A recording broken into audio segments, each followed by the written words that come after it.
ভালোবাসার বাংলাদেশ।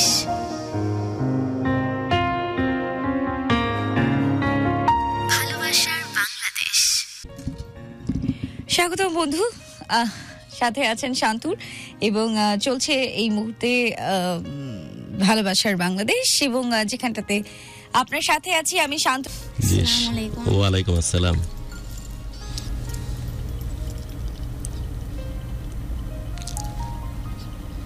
কেমন আছেন? হ্যাঁ, ভালো আছি। আপনি কেমন আছেন? জি আলহামদুলিল্লাহ। আপনার জীবনের কথা শুনি। জি, আমি এখানে আগে একবার বলছিলাম যে আমার জীবন কাহিনী এখানে আমি এসে বলবো, কিন্তু একটু জোরে বলতে হবে মোহনা। আপনি কেমন চলছে দিনকাল? জি আলহামদুলিল্লাহ। আমার জীবনে 1% সুখ, বাকি 99% দুঃখ কষ্ট নিয়ে আলহামদুলিল্লাহ সুন্দরময় পৃথিবীতে অনেক ভালো দিন কাটাচ্ছি। আমি মোহনা আমার সাদা কালো পেন্সিল আঁকার জীবনটাকে আমি এই পৃথিবীর সুন্দর হাজারো রঙের ভিড়ে থেকে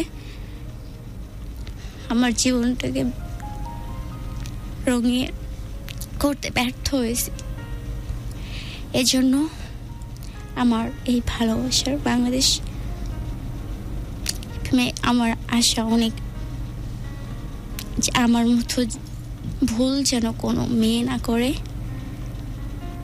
তার জন্য একটা সিনিয়র জুনিয়র ভাইয়া আপুদের জন্য একটা গুরুত্বপূর্ণ SMS। এই গল্পটা তো বলতে হবে তাই না মোহনা, যাতে মানুষ বুঝতে পারে। হ্যাঁ, তাহলে মনটাকে একটু শক্ত রেখে আমরা গল্পটা শুনি। জি। কি হয়েছিল মোহনা?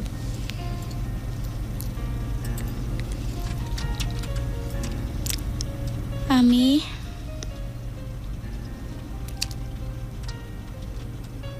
একটা ছেলের ভালোবাসছিলাম। কিভাবে পরিচয় কিভাবে? আমি নতুন ফোন কিনছিলাম। আমার ভাইয়া আর আম্মু মিলে আমার অনেক শখ ছিল যে আমার একটা ফোন লাগবো। আমি বাসায় নিরিবিলি একা থাকতাম বলে পরে একটা ফোন কিনলাম। কেনার পরে আমি তো অতটা বুঝি না ফোন সম্পর্কে, কোনো রকম একটু ভিডিও দেখতাম এগুলাই। পরে আমার একটা চাচাতো বোনের মানে ফাঁদে পড়ে যে ফেসবুক আইডি করলাম, তারপর থেকে আমি তো ওগুলো বুঝি নাই। আর আমার বাবা তো এগুলা অ্যালাউ করে না, কথা বলা, ফোন ইউজ করা। কিন্তু শখ ছিল বাসায় একা থাকি, পড়াশোনা হচ্ছিল। পরে ফেসবুকে অনেকজনের মানে রিকোয়েস্ট আসতেই থাকে, পরে আমি অ্যাকসেপ্ট করি, কিন্তু ভালো লাগে না কারোর সাথে পরিচয় দেওয়ার জন্য। পরে অনেকে বলতো যে ফেসবুকে যখন কথাই বলবেন না তাহলে এখানে আসছেন কিসের জন্য। পরে আমি সবাই আনব্লক করে দিই, না ব্লক করে দিছিলাম। জি সরি। তারপর একজন, ওকে আর হয় নাই, ব্লক করা পারি নাই। কেন? হাত কাঁপতেছিল? না, কাঁপে নাই, মন চায় না। জানি না, আমার হয়তো মন চায়নি, মন চায় নাই হয়তো বা তার হাতেই জীবনটা ধ্বংস হওয়ার জন্য, এজন্য হয় নাই। পরে ওর আমি ওই নিজে থেকে প্রথমেই SMS করতো, আমি রিপ্লাই দিতাম। তাছাড়া আমি আগে থেকে কখনোই টেক্সট করতাম না তাকে। মাঝে মাঝে ঝগড়াও হতো। উনি প্রথমে জিজ্ঞাসা ওই দিছিল, হ্যালো দিছিল, পরে আমি সালাম দিছিলাম। বলে কি করেন? পরে আমি বলছি, মজা করে বলছি আমি শ্বশুর বাড়ি জব করি। আচ্ছা। পরে বলছি কি শিওর? আমি কি হ্যাঁ শ্বশুর বাড়ি জব করি। পড়াশোনা করে না, ম্যারিড নান। বলছি শ্বশুর বাড়ি তো জব করি। পরে বলছি মিথ্যা কথা বলেন কেন? অনেক মজা করে বলতেছে। পরে বলছে কি আপনার বাড়ি, তো অনেক মজা করতে পারেন, আপনার বাড়ি কোথায়? তারপর এইগুলো আমি তো কি আমি বুঝি না, ফেসবুকে এখানে কথা বললে ইন্টারভিউ দেওয়া লাগে, এত ঘর কই, বারান্দা কই, জানলা কই, এগুলোই আমি মানে বল পরে আপনি এত কথা বলেন কেন? পরে আমি বলছি কি আপনার সাথে আমার কথা বলতে ভালো লাগে না, আমি কারোর সাথে কথা বলতে ভালো লাগে না। পরে বলছি কি কেন ভালো লাগবে না। পরে ওনার সাথে আমার অনেক মানে কি খুনসুটি ঝগড়া হতো। পরে বলছি কি যে আমি বলছি কি দাঁড়ান না, বলছি কি যে আপনাকে না সিআইডিতে চাকরি দেওয়া উচিত। আমি কোশ্চেন করে হ্যাঁ অনেকে করে। পরে আমি বলছি কি এই আপনি আমাকে এই বলছিল। পরে আমি বলছি কি আপনি আমাকে এই বলছেন কি একটা অচেনা একটা মেয়ের সাথে এভাবে কি কথা বলে? তাই তো। পরে বলছি কি ও আচ্ছা সরি ঠিক আছে। পরে আমি বলছি দাঁড়ান ছাদ থেকে এসে নি তারপর দেখছি আজকেই আপনাকে ব্লক করে দিব। পরে বলছি কি দেখা যাইব যে কেমন ভাবে ব্লক করে দিতে পারো। পরে আমি বলছি আচ্ছা ঠিক আছে ব্লক করে দিব। পরে নোমান নুহা লিখেছেন মোহনা আপু আপনি একটু জোরে কথা বলেন আর একটু তাড়াতাড়ি কথা বলেন। একটু আপনাদেরকে বলে রাখি মোহন ওর সাথে তো আসলে আমি অফ এয়ারেও কথা বলেছি, ও কিন্তু অফ এয়ারেও এভাবেই কথা বলে, ও অন এয়ারেও এভাবেই কথা বলছে। হ্যাঁ আসলে তোদের কেমন লাগতেছে? আমার ভালো লাগতেছে। পরে একবারে কি শুনতে পাচ্ছে না? পাচ্ছে তো? না পাচ্ছে তো, পাওয়ার তো কথা। ঠিক আছে তাহলে ঠিক আছে শুনি, ভালো লাগতেছে। পরে আমি আর ব্লক করতে পারি নাই, কিন্তু কথা না বলার চেষ্টা করতাম, কিন্তু মন মানে না। জি কেমন জানি অদ্ভুত একটা এটা মানে। তারপর ওনার সাথে আমার কন্টিনিউ মানে আমি কখনোই এসএমএস করতাম না। আমার দিক থেকে আমি সবসময় থাকতাম যে ওই দিত আমি রিফেলে দিতাম, নিষেধ করলেও আমার সাথে কথা বলার চেষ্টা করতো। পরে হঠাৎ করে একদিন বলতেছে কি ও আমি ওনার পরিচয় জানছি, বলে যে আমি হচ্ছে হুজুর মাদ্রাসায় নামাজ পড়ায়। আমাকে কেমন হুজুর? আপনার ফেসবুকে আইডিতে তো অনেক মেয়েদের নামে মানে কি মজা করে পোস্ট ছাড়ছে। বলি কি হুজুরা কি কখনো এরকম করে? বলছে কি হ্যাঁ তো পারে না হুজুরা। পরে সে আমি বলছি ওগুলো ডিলিট করেন তাহলে আমি কথা বলতে পারি, সবটি ডিলিট করে দিছে। তারপরে কথা বলি। পরে আমি করোনার জন্য বাসায় যে রেজিস্ট্রেশন করা হতো না টাকা, যে মাঝে বলছিল যে সরকারি টাকা দিব। পরে পাশে একটা আপুর সাথে ওর সাথে বলছে কি মোনা তুমি তো ফোন কিনছো, তাহলে চলো দুজনে বাসায় যে রেজিস্ট্রেশন করি, কিছু টাকা হবে তোমারও কিছু দিয়ে দিব। এইভাবে বাসায় বসে থাকো শুধু মন খারাপ থেকে। আমি আচ্ছা ঠিক আছে। পরে ওনাকে বললাম কি যে আমি আপনার সাথে কথা বলতে পারবো না। পরে বলে কেন?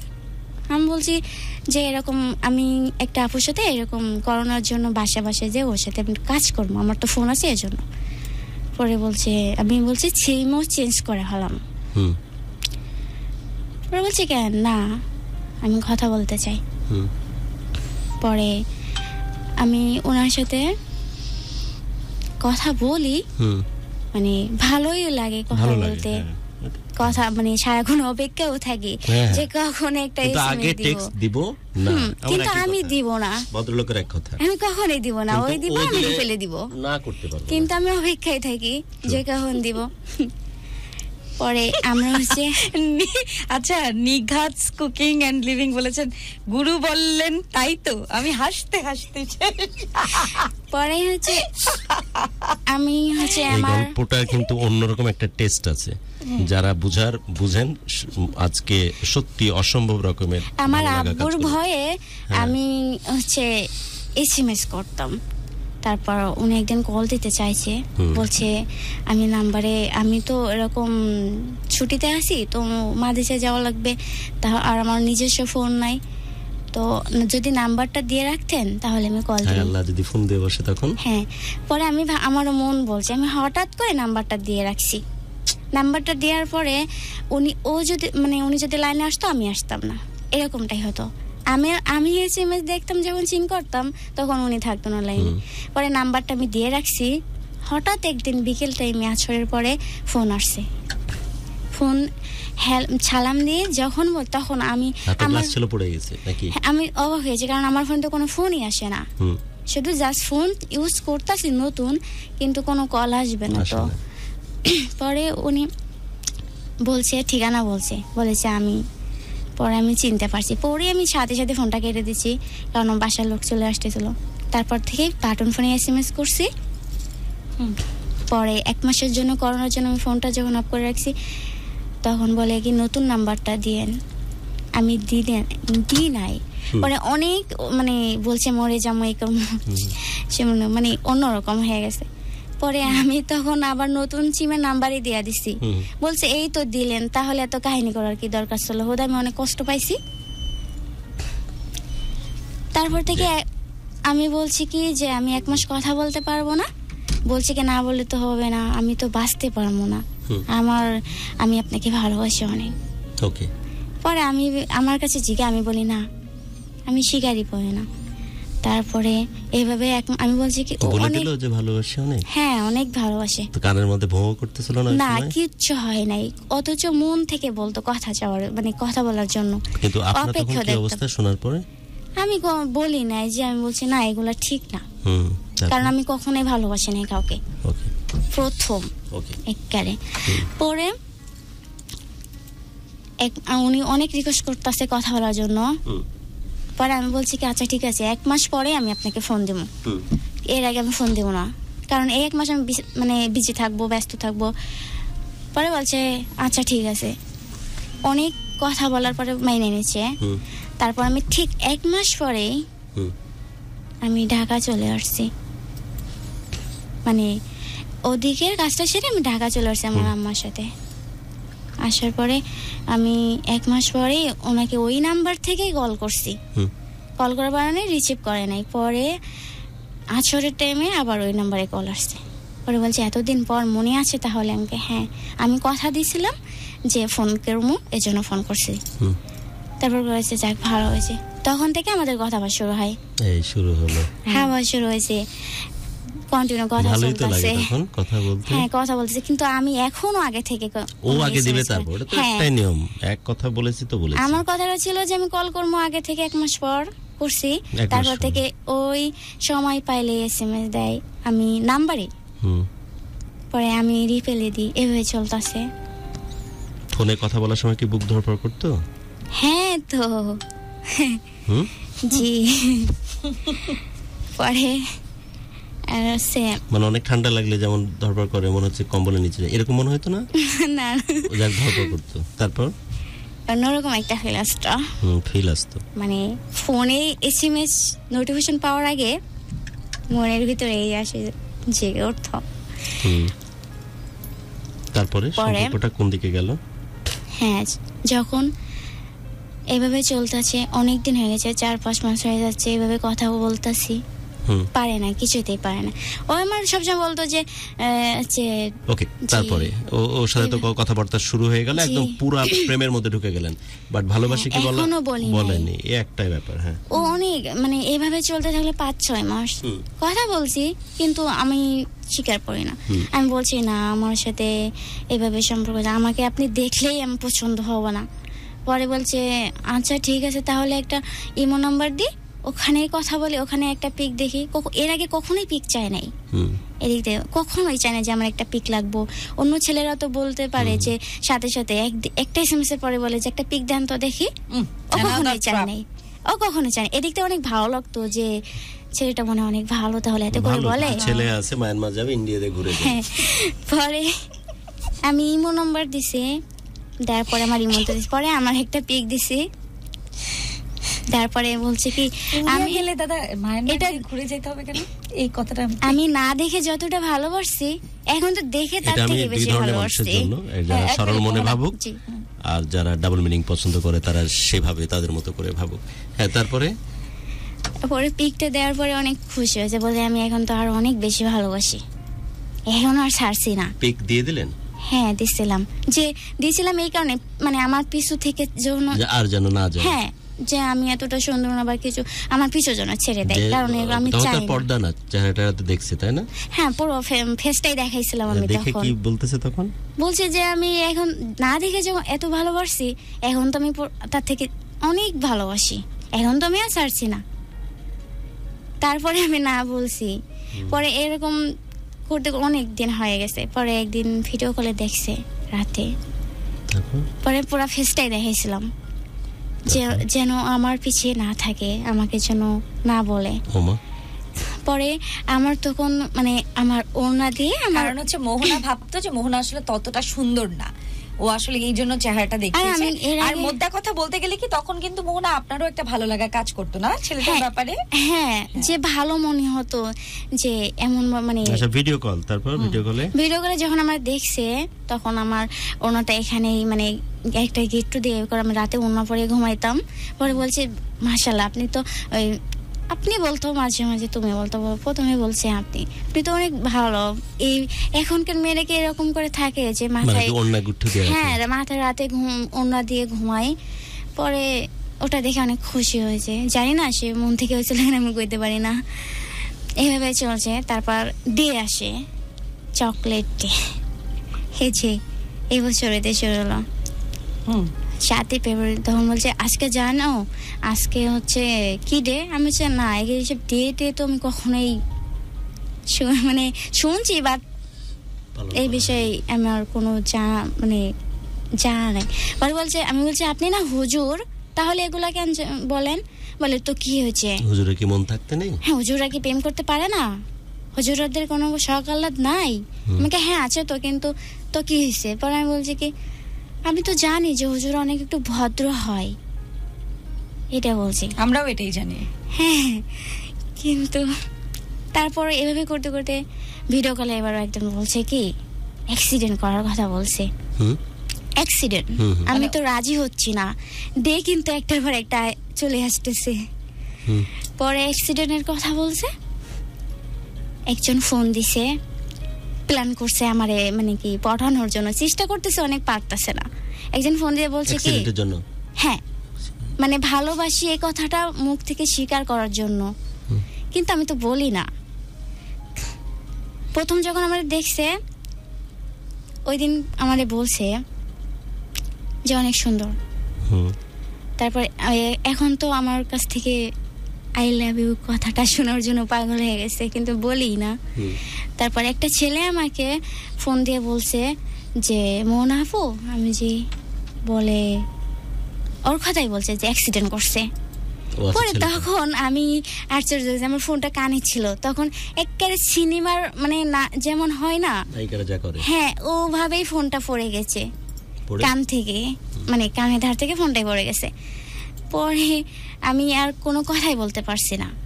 আমি জানি না আমার নিজের ভিতরে আমি আর নাই। চেঁচিয়ে দেন আর কথা বাইরে হচ্ছে না নাকি চাচানি দাওনি? চেঁচানো নাই, কোনো আওয়াজ নাই, নিস্তব্ধ হয়ে গেছি।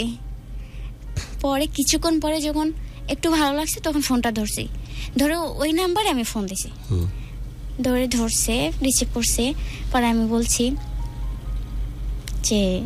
যে বলছিল বন্ধু হয়। পরে আমি বলছি আপনার বন্ধু কোথায়? বলছে ও তো অ্যাক্সিডেন্ট করছে না, তো আমি লিফটে আছি, নিয়ে যাচ্ছি ওর কাছে। আচ্ছা ঠিক আছে। আপনি কান্না করুন, আমি তখন কান্না করতেছিলাম। এখনো কিন্তু ভালোবাসি বলি নাই, তার আগে থেকে মানে আমি তার প্রতি দুর্বল হয়ে গেছি, মানে ভালো লাগা শুরু হয়েছে, কিন্তু বলতে পারি না।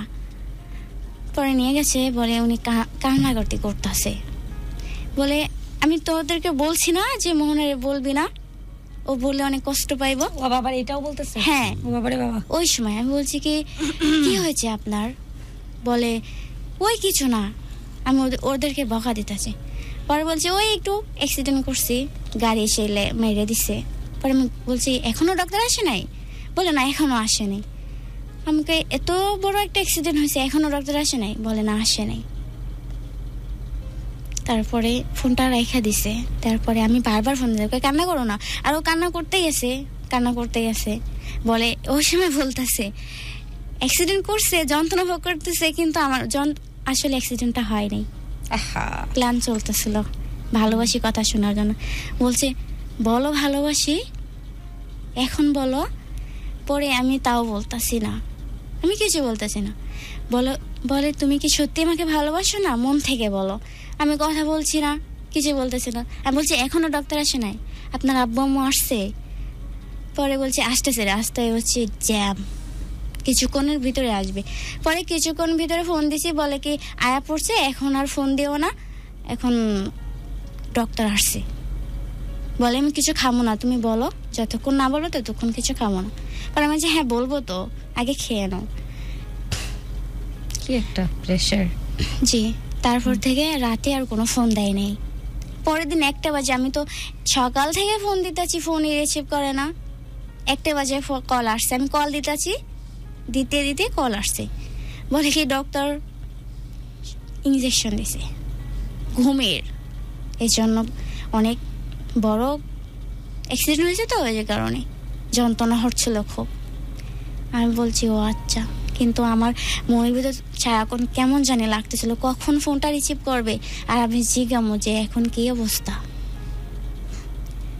পরে আমি ভিডিও কল দিচ্ছি, বলে আমি বলছি কি কোথায় কাটছে, আমি একটু দেখতাম।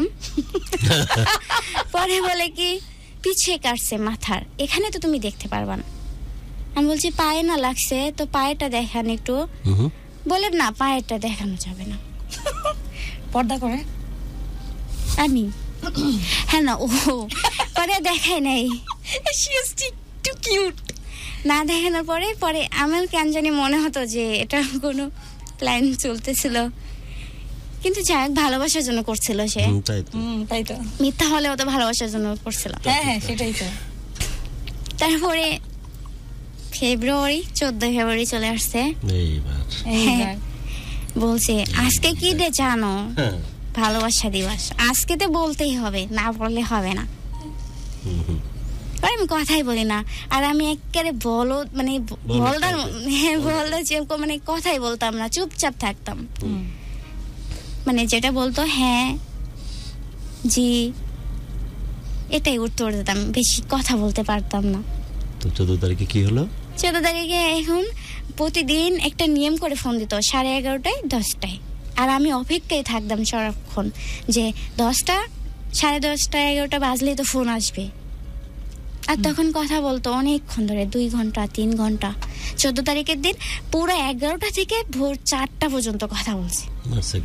ঠিক 12টা বাজার 2-3 মিনিট আগে আমার মুখ থেকে স্বীকার করাই তারপর ছাড়ছে। কি বলছিলে? আই লাভ ইউ বলার জন্য। কি বলেছিলে তুমি? অনেক কিছু বলছিল, আজকে না বললে হবে না, বলো। পরে আমি বলছিলাম। আচ্ছা তোমারটা আমি বলছি, তুমি ওর কথাগুলো বলো। মানে ওই সময়টার কথাগুলো সব মনে আছে তো? কথোপকথন জি 14 ফেব্রুয়ারিতে, হ্যাঁ 12টা বাজার 1-2 মিনিট আগে, রাইট? হ্যাঁ বলছে দেখছো আজকে কত সুন্দর একটা রাত, 12টার আগে আই লাভ ইউ বলে দিছি, তোমার মুখ থেকে শুনছি। বলতে পারবো না আমি। হ্যাঁ তখন কি বলছে? তখন জোর করে বললো আজকে বলতেই হবে। পরে সত্যি কি মন থেকে ভালোবাসে না, এখন বাসি কিন্তু বলতে পারি না, মুখে আটকে যায়। কি বললাম শেষ পর্যন্ত? পরে বলছি কি আই লাভ ইউ বলছি। পরে অনেক খুশি হয়েছে যে এতদিন পর 6-7 মাস পর তোমার মুখ থেকে শুনছি, আমি আজকে অনেক খুশি। বলার পরে তোমার প্রবলেমটা কি হতো? তুমি তো ওকে ভালোই বেসে ফেলেছো অলরেডি, মুখে বলতে গিয়ে কাটকায় যেত। হ্যাঁ বলতে পারতাম না যে ভালোবাসি, আই লাভ ইউ বলতে গিয়ে মুখ দিয়ে বের হতো না। অনেক সময় কিরকম হয়েছে না যে তুমি আসলে বলতে চাও কিন্তু বের হচ্ছে না। এসব মানুষগুলোকে এরকমটাই হয়েছিল। পরে ওই থেকে আমরা 4টা পর্যন্ত কথা বলছি। বলার পরে আই লাভ ইউ বলার পরে সমস্ত চাপ মন থেকে ক্লিয়ার হয়ে গেল। তখন বলতাছে আচ্ছা ঠিক আছে আই লাভ ইউ তো আজকে বলে দিলাম। জাফর হোসেন বলেছেন আপু বলেন, আমরা শুনতে চাচ্ছি। তারপরে অনেক কিছু বলছে, এবার আমি বলছি আজকে কি আই লাভ ইউ মুখতে শুনছে, আজকে কি একটা বলছে কি হ্যাঁ আজকে একটা আই লাভ ইউ শুনছি, আজকে সবটাই শুনতে চাই। ও আচ্ছা, মানে বলছে আজকে একটা পাপা দিয়ে দাও। আমি বলছি কি আজকে না আই লাভ ইউ বলছে, আজকে বলতে আজকে সবটি উসুল করে নেব, বলে আজকে সবটি উসুল করে নেব। আবার 4টা বাজে, বলছে আচ্ছা ঠিক আছে তাহলে ঘুমাই, আজকে নামাজ পড়ে ঘুমাবো। পরে ঠিক আছে, প্রতিদিন ভোরে নিয়ম করে প্রত্যেক দিন ফজরের সময় ফোন দিয়ে বলে দিত নামাজ পড়ার জন্য, নিয়ম করে প্রতিদিন ফোন দিত, কথা হতো, ঠিক সুন্দরভাবে কথা হয়েছে। এগুলোর কারণে তো ওর প্রতি আরো ভরসা বাড়ছে, তাই না? জি, আমি ভাবতেই পারি না যে এরকম একটা ছেলে আমাকে এতটা করে চাই, তাহলে তো আমার এটা ভাগ্য।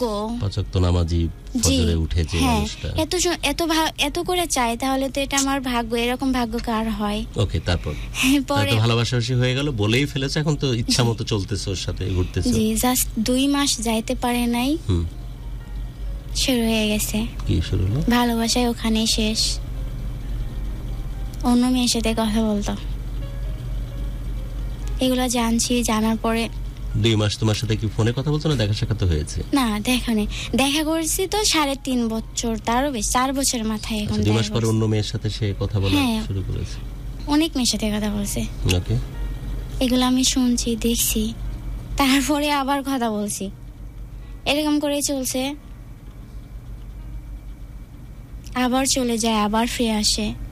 তুমি অপেক্ষা করার জন্য? হ্যাঁ, অনেকটাই। আমি তো পুরো এবার, কেন ওরা কি ভালো লাগে এত?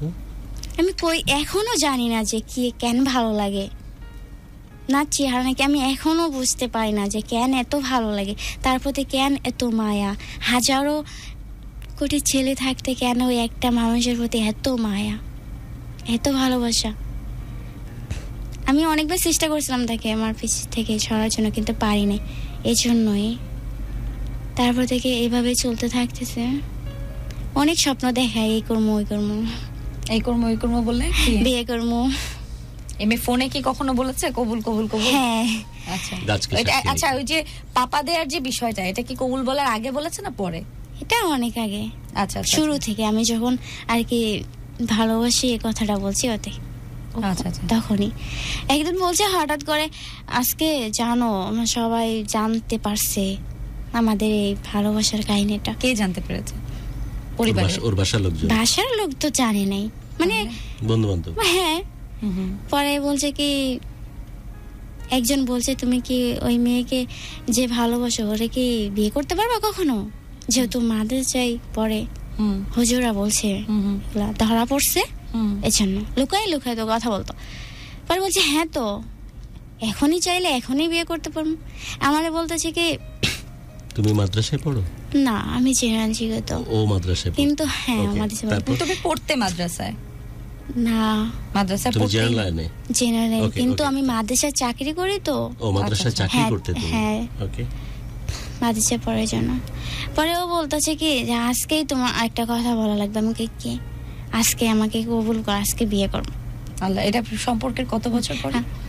বছর ওই যে 4-5, আই লাভ ইউ বলার পর 2-3-4 মাস পর, মানে প্রায় বছরের মাথায় আর কি, 1 বছরের মাথায় বলতেছে। কি সাক্ষী রেখে বিয়ে করলো তখন? মজা করতেছে। আমি কই এগুলা নিয়ে মজা করতে হয় না, বুঝলি কি, কোনো মজা না তো, সিরিয়াস। তুমি বলো এখন। একজনের বলতেছে কি, এই তোরা খুতবা পড়া তো, এখনই আমরা কবুল করবো, মোহনা কবুল, এখন বলতে বলছি, কিন্তু বলো। আমি আপনি করে কথা বলতাম বলে আমারে বলতো কি, আপনি করে বলবো না, ছোট বাচ্চাদের যেমন পড়া শেখায়, এটা বলো বলো, আমারে বলতো তুমি বলো। ওই টোনগুলো অনেক সুন্দর লাগতো না মোহনা? হ্যাঁ, বলো, হ্যাঁ, তুমি বলো। ওইটা ব্রেনের মধ্যে সবসময় কাজ করে না? এখনো তো কাজ করে, রাইট? মানে ওইভাবে কেউ সুন্দর করে বলতে পারে না? মোহনা বলো, বলছি বলতে, হ্যাঁ বলছি, কিন্তু বলতে যখনই আমার মুখ থেকে আপনি ভাষা ছাড়া মানে আসতোই না, তুমি বলতে গেলে আমি আপনি বলে ফেলাতাম, তখন রাগ করে থাকতো। এই যে ভয়েসের যে কোয়ালিটি, এরকম ভালো লাগা আছে কোন নাই?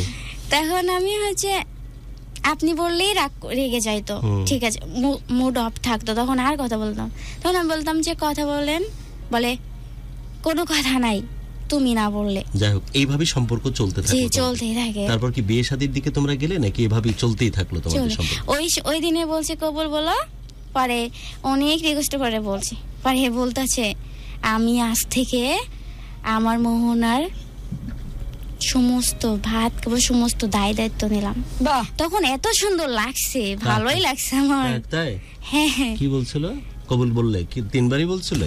হ্যাঁ, কবুল কবুল কবুল। তারপর এটা তো মজার একটা মজাই করছে, মানে একটা পাতিল খেলার মতো। তখন ও কি বললো? যে এখন থেকে মোহনার আমি সমস্ত, হ্যাঁ, ভাত খাবো, সমস্ত সুখ দুঃখের দায়িত্ব নিলাম। তখন কেমন লাগতেছিল? ওর নাম ধরেই বলছিল, অনেক মজাই লাগছিল, ভালোই লাগছিল। তারপর বলছে কি, অনেক কথা বলছে। পরে বলছে কি, তুমি জানো মোহনা বিয়ের পর মানুষ কি করে? 2 বছর পরে, বিয়ের পর 2 বছর পরে তোমার নিয়ে আমি হজ করতে যাব। বাবা, কত মানে সুন্দর করে কথা বলতো, সেই অভিনয়ের একজন। মোহনা, যে বিয়ের পরে যে মানুষ যেভাবে থাকে চলে, ওইরকম আহ্বান কখন থেকে শুরু করলো? মানে মোটামুটি মায়ানমারের কাছাকাছি চলে আসছে। পরে এভাবে চলতে থাকলো, অনেক মেয়ের সাথে এর ভিতরে কথা বলে। এগুলো খবরও তুমি জানো? হ্যাঁ, আমার কাছ থেকে ছেড়ে মানে কথা বলে না, অনেক মেয়ের সাথে সম্পর্ক জড়ায়, আবার কিছুদিন পরে চলে আসে, বলে আমি থাকতে পারি না, যতই আমি অন্য মেয়ের সাথে কথা বলি। সেগুলো স্বীকার করে? হ্যাঁ, স্বীকার করে, পরে আবার স্বীকার করে, এই জন্যই তো মাফ করে দিতাম, আবার কথা বলতাম। পরে এভাবে চলতে থাকে, কিছুদিন পর এইভাবে চলতে চলতে আসে, আর তার সাথে আমার কখনোই দেখা হয় নাই। পরে রমজান মাস আসছে, রমজান মাসে ভিডিও কলে কথা বলতেছে, কোরআন শরীফ পড়তেছে, নামাজ পড়াইতো তারাবির নামাজ। পরে কোরআন শরীফটা আমি বিশ্বাস করি না, বলে কোরআন শরীফটা মাথায় নিছে, নিয়ে বলছে কি, মোহনা আমি তোমাকে অনেক ভালোবাসি, বিশ্বাস করো। আমি বলছি কি, কোরআন মাথায় নিয়ে তুমি নামাও, নামাও, একটু নামাও, আমার এত বিশ্বাস করার দরকার নাই। ভাই সত্যি আমাকে কোরআনে দিয়ে রাখতে পারবা, মানে কোরআনের দেওয়া কথাটা রাখতে পারবা সারা জীবন? কে পারবো? বলছে হ্যাঁ পারমু পারমু পারমু। পরে এইভাবে কি আর কি আমার মনটা একেবারে জয় করে নিয়েছে। আমি তো তার জন্য কিছুদিন পর এইভাবে চলতেছে, অনেক সুন্দর, আবার চলে যায়, অনেক কান্নাকাটি করি তার জন্য।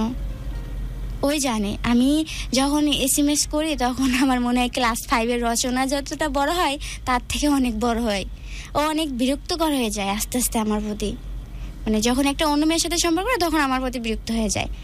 ওই SMS গুলো দেখে ওর বন্ধু বান্ধবদের দেখাইতো, মজা করতো, আমার কান্নার ভয়েসগুলো দেখে মজা করতো। পরে বন্ধুরা বলতো যে ওর SMS গুলা দেখলে অনেক রাগ উঠে, SMS গুলা পড়ার জন্য একজন মানে একটা লোক লাগবো, আমার ভালো লাগে না এগুলা, মানে মজা করতো আমাদের ওদের সাথে নিয়ে। এভাবে চলছে। তারপর এগুলো তুমি জানতে? হ্যাঁ, এগুলো আবার আমি হ্যাঁ অনেক কষ্ট লাগতো, কিন্তু আবার ভুলে যাইতাম। কিছুদিন পরে অন্য মেয়েরাও আমাকে বলে দিত ওর সাথে আমাদের সম্পর্ক আছে, এই আছে, এইভাবে চলছে। পরে এইভাবেই তো 2 বছর 3 বছর হয়ে আসলো। প্রথম আপনারা যেদিন দেখা করলেন এটা সম্পর্কের কত বছর পর? 3.5 বছর বললো নাকি? হ্যাঁ, 4 বছরের। 4 বছরের মাথায় আপনার সাথে দেখা হয়েছে? জি।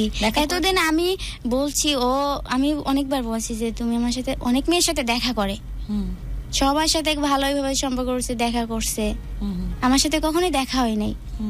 আমি সাভার মাদ্রাসায় চাকরি করতাম, একবার বলছিলাম যে আসবে, বলছে কি হ্যাঁ 27 রমজান নামাজটা পড়ে বা 28 রমজানে তোমার সাথে দেখা করতে যাবো।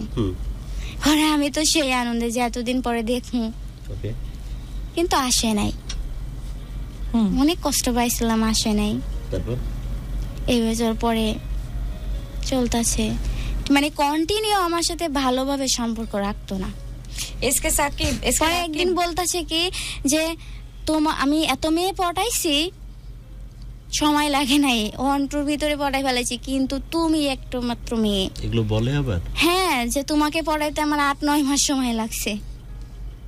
মাই গড, এটা আবার গল্প করতো। পরে হঠাৎ করে কন্টিনিউ তো কথা বলতো না, চলে যাইতো, আবার চলে আসতো, ও থাকতে পারতো না আমার সাথে কথা বলতো। আমি এবার মাফ করে দাও মোহনা, মাফ করে দাও, ভুল হয়ে গেছে, আর ভুল হবে না। কান্নাও করতো, অনেক কান্না করতো।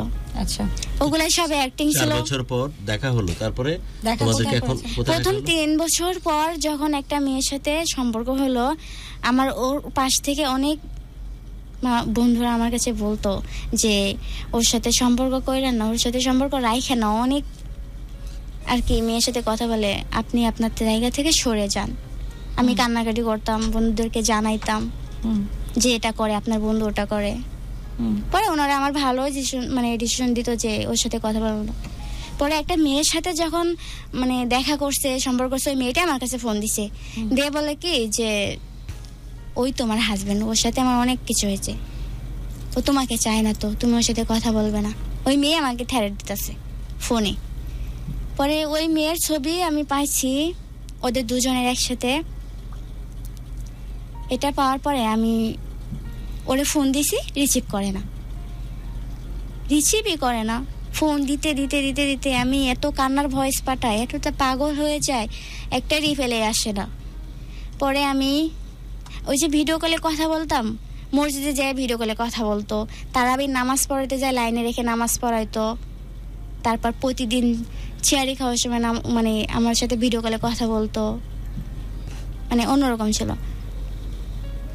পরে যখন ওই মেয়েটার কথা আমি ওর আব্বুকে জানাইলাম, ফোন দিলাম ভিডিও কলে কথা বলার সময়, বাটন ফোনে যখন কল আসতো, বাবা একদিন ফোন দিয়েছিল, তখন আমি প্রত্যেকটা ভিডিও স্ক্রিন রেকর্ডিং করে রাখতাম, পরে দেখতাম, এগুলো অনেক ভালো লাগতো এই জন্য।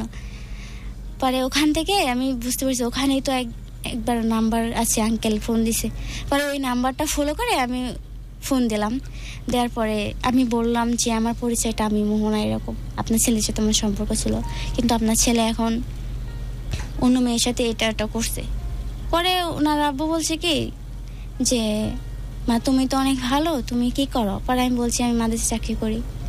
বিয়ে করো নাই? আমি বলছি না, আপনার ছেলের জন্যই, আপনার ছেলেকে আঙ্কেল আমি অনেক ভালোবাসি।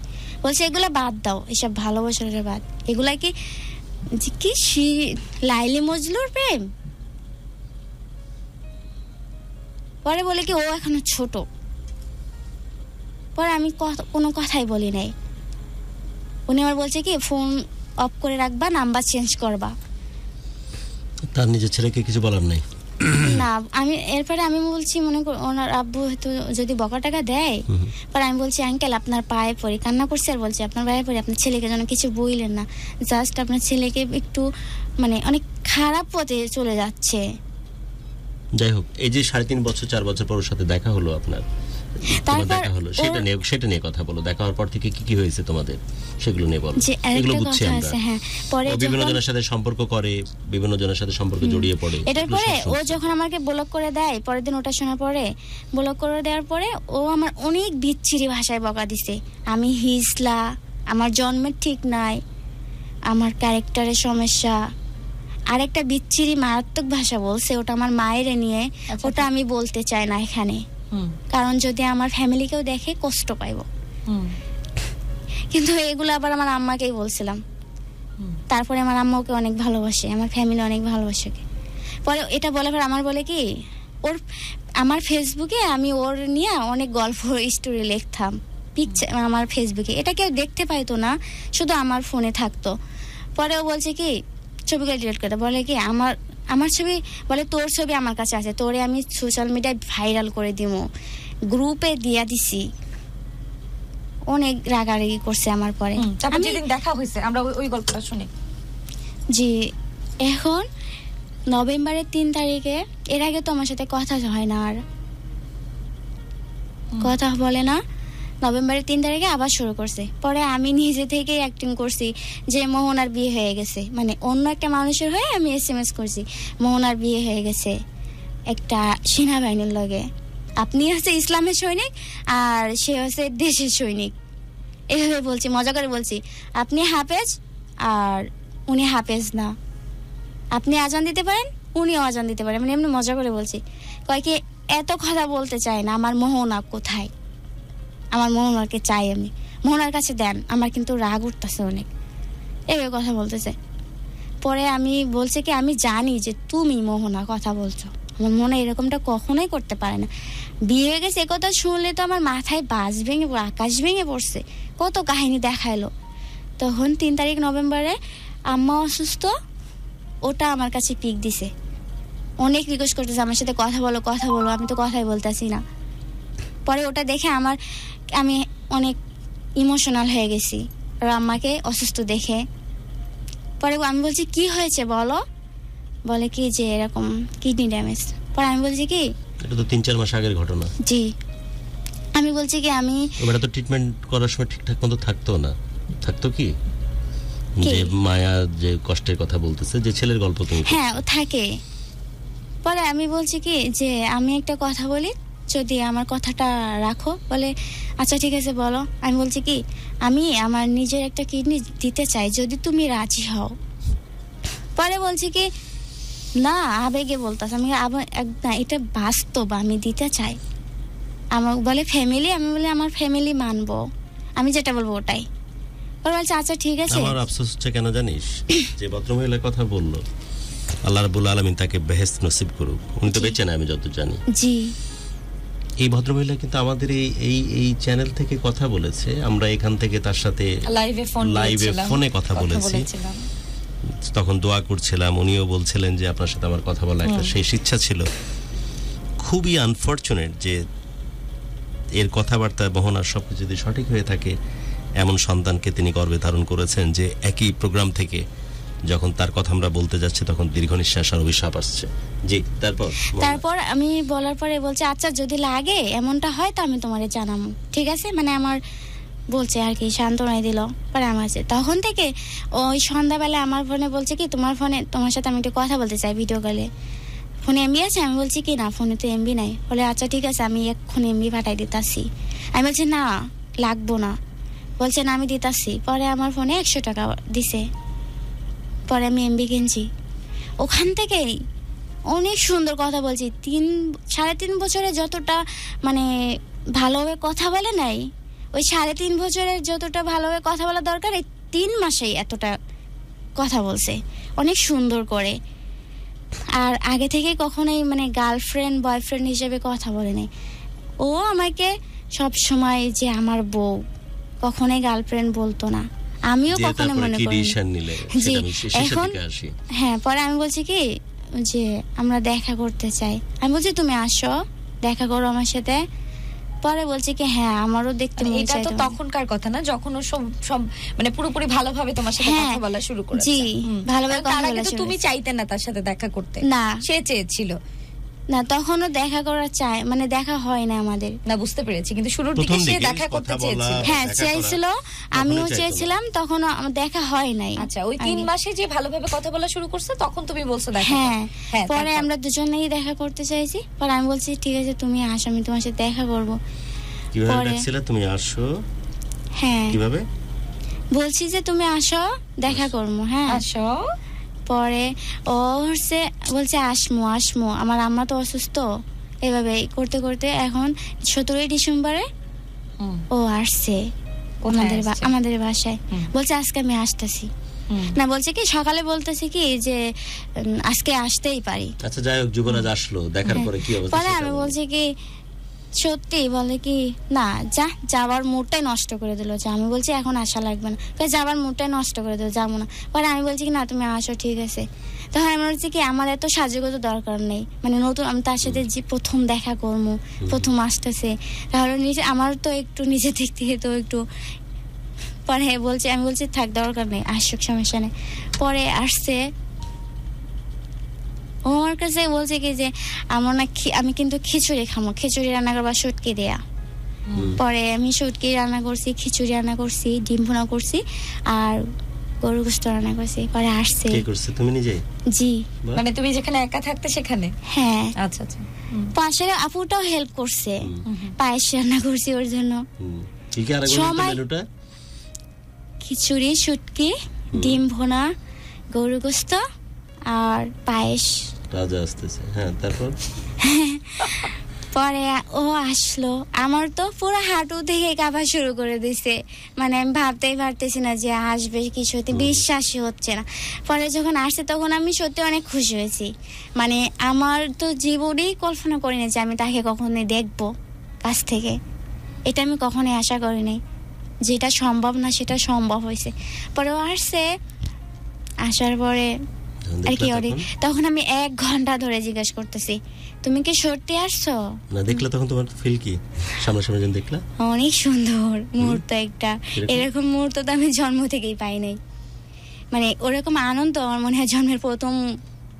ওকে দেখার পর যে আনন্দ? জি, আমার জন্মের প্রথম যদি কোনো আনন্দ মুহূর্ত থাকে ওকে দেখ, কারণ ওকে অনেক ভালোবাসি, কিন্তু ও তো আমাকে ভালোবাসে না। না ওটা হয় নাই। না কি করলো? পরে আসলো, খাওয়া দাওয়া করলো, খাচ্ছিল লাস্টে।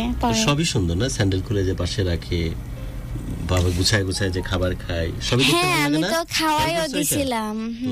আমি খাওয়াইও দিছিলাম ওকে। অনেক সুন্দর মুহূর্ত। আমরা তো অনেক দুজনে অনেক হ্যাপি। পরে ও বলছে কি আমি আমার আম্মুর সাথে কথা বলে তোমার আম্মুকে বলো যে আমি আসছি খুশিতে। পরে আমার আম্মার কাছে ফোন দিছি, আমার আম্মা ওর সাথে কথা বলছে। কেউ বিশ্বাসই করে না যে ও আসছে। খাবার খেয়ে কি বলছিল? সেই স্বাদ হয়েছে। হ্যাঁ, যে মেয়েটা রান্না করছে হাবু ভাইয়ের মতো হাত দেখে কি বলছিল? আমাকে প্রথম দেখে বলছে কি, রুমে ঢুকে বলছে কি, আল্লাহ এত সুন্দর, তুমি তো দেখি ফোনের থেকে অনেক সুন্দর। তারপর হাতে রান্নার হাত দেখছিল না? কয় এখনো খুনতে বাড়াবাড়ি করতেছ রান্না করে, আমি কিন্তু আসলে রান্না করে চাইতেই দিব না। তারপর আসলো, তারপর আমার আম্মার সাথে কথা বলো, ভাবির সাথে কথা বলো, বলতেছে কি যে ওদের তো বিশ্বাস হচ্ছে না। পরে বলতেছে কি যে আমি তো মোহনাদের বিশ্বাস করতে 1 ঘন্টা ধরে বলতেছে তুমি কি সত্যি আসছো, তুমি কি সত্যি আসছো, ওই বিশ্বাস করতে পারতেছে না। আমি সত্যি বিশ্বাস করতে পারিনি। আমি বলছি তুমি আমার চিমটে দিয়ে দেখো তো যে সত্যি আসছে কিনা। চিমটে দাও, বলে কি আমি সত্যি তো আসছি।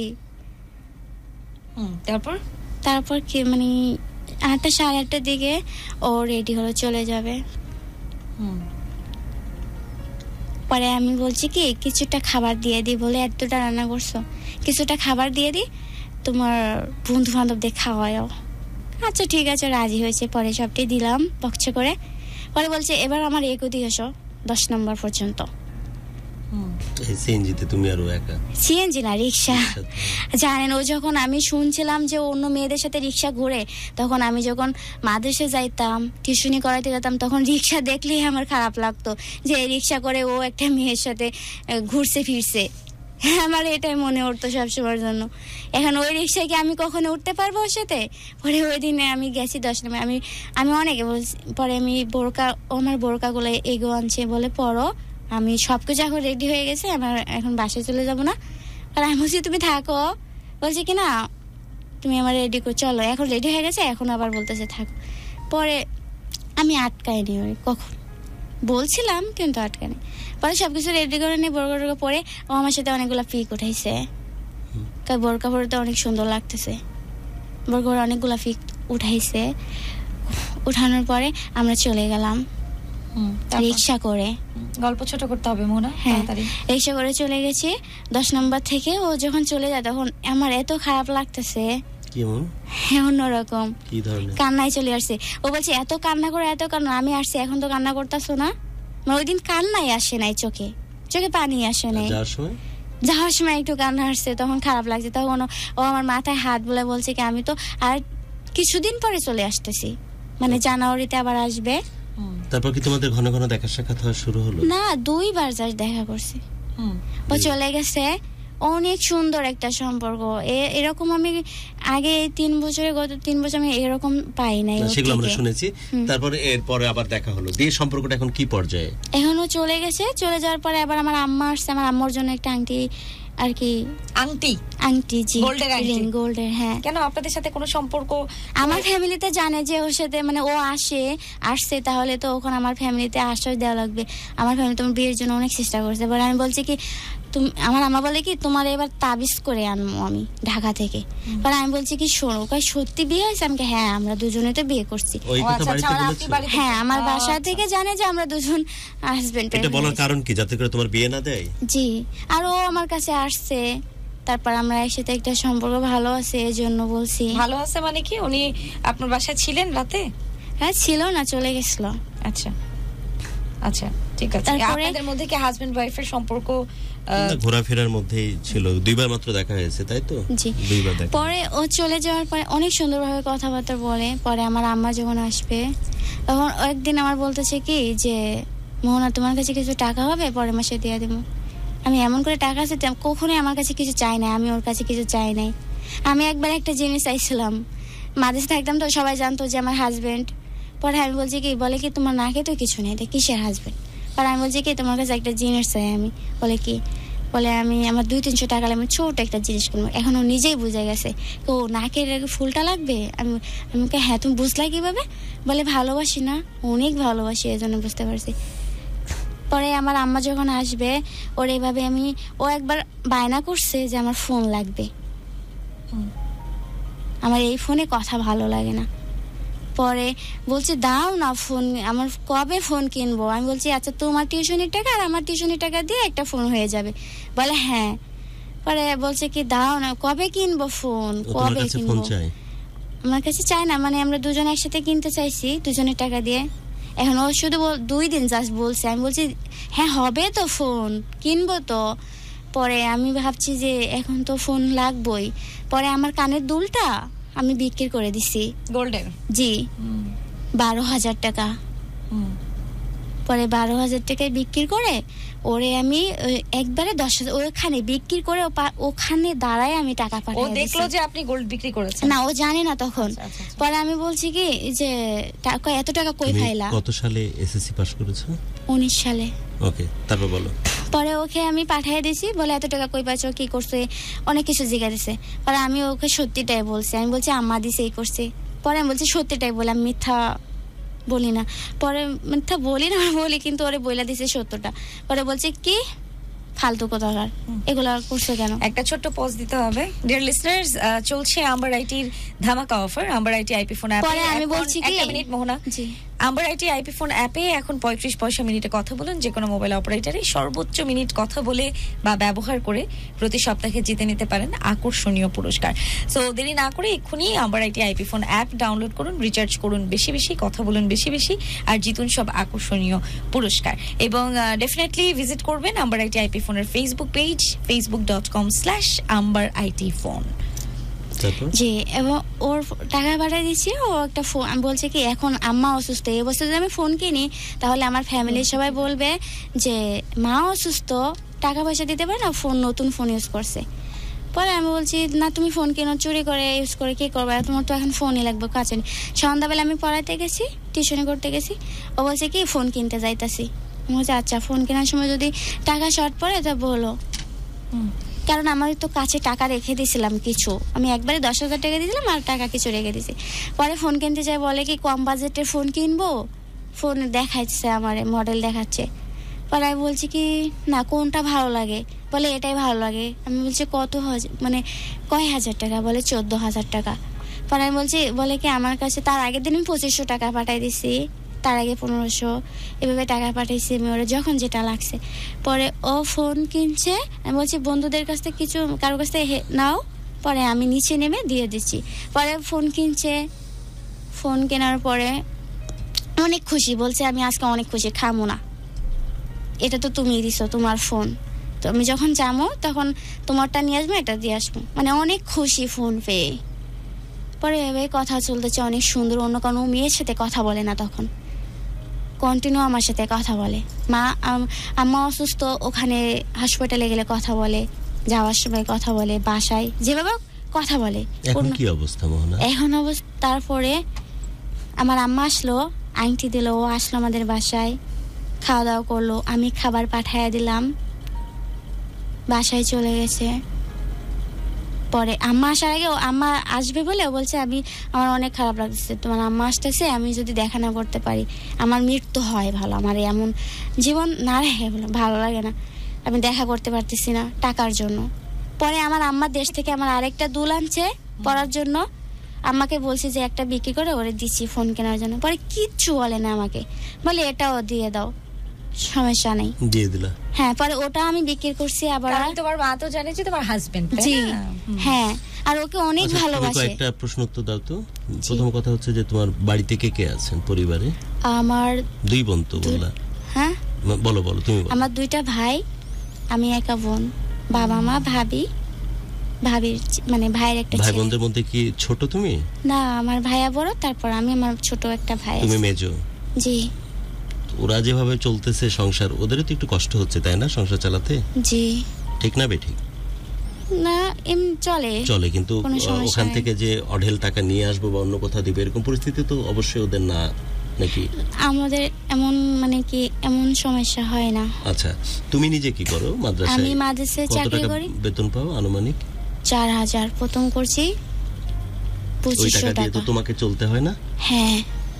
তারপরে নিজে কম খেয়ে কম পরে ওই টাকা বাঁচিয়ে ওই বলে যে তুমি নিজে না খেয়ে মানে কিভাবে আমাকে দিছো, কিভাবে চলতে 4,000 টাকার মধ্যে? আর কিভাবে ওকে 4,000 না তো আমার টিউশনি আছে না, সব মিলিয়ে কত ইনকাম হইতো? 15,000 টাকা। টিউশনি কত টাকা হইতো? 6টা টিউশনি করতাম। 6টা? জি। অনেক কষ্ট করছি আমি। তোমার বলো, মানে সারা দিনের রুটিন বলো, এগুলো যা শোনা শুনছি। আমি সকালে 8টা থেকে মাদ্রাসায় যাই 12টা পর্যন্ত। ওকে, সকালে ঘুম থেকে উঠলে তুমি 7টা বা 7:30টায়, দিয়ে 8টার মধ্যে মাদ্রাসায় ঢুকে গেলে 12টা পর্যন্ত মাদ্রাসায় টিচার হিসেবে ক্লাস নিচ্ছ। তারপর বাসায় এসে 1 ঘন্টা রেস্ট, 1:30 বাজে আমার আবার টিউশনে শুরু, 10টা কোনদিন 10:30 পর্যন্ত টানা টিউশন। একটা চলছে। হ্যাঁ, ও বলতো যে এত একটানা টিউশন করে তোমার কষ্ট হয়। কথা তো শুনলাম। জি, তার মানে 7টায় যে উঠতেছো তুমি, আর রাত্রি একদম না, নামাজ পড়ার জন্য উঠি না। ও ফজর নামাজ তো পড়ো, আর ঘুমাও না তুমি? না, কখনো রান্না করি।